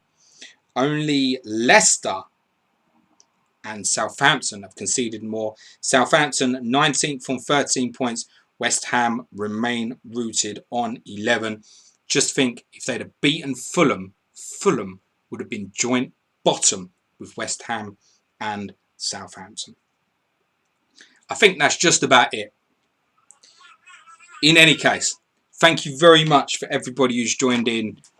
If anybody listens to the Patreon podcast and has got any feedback, any questions, like, bring it on. We're being open and honest about what we're doing, the next step of what we want our Planet FPL to be, and what we want, more importantly, your Planet FPL to be going forwards.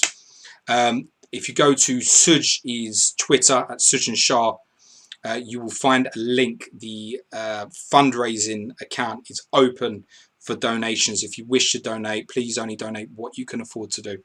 Ahead of our 24-hour stream on Saturday, we're targeting £5,000. It's ambitious. We're going to try and do it. Tomorrow night at halftime, we'll go through the full schedule for what it's going to be on the night. Other than that, thank you very much. I'll be back 7:30 tomorrow night. We'll do this again. Who never knows? Some of us might have some players that score. But other than that, for now, stay safe. Be nice to each other. Hopefully see many of you tomorrow. Have a great evening. Take care. Bye for now.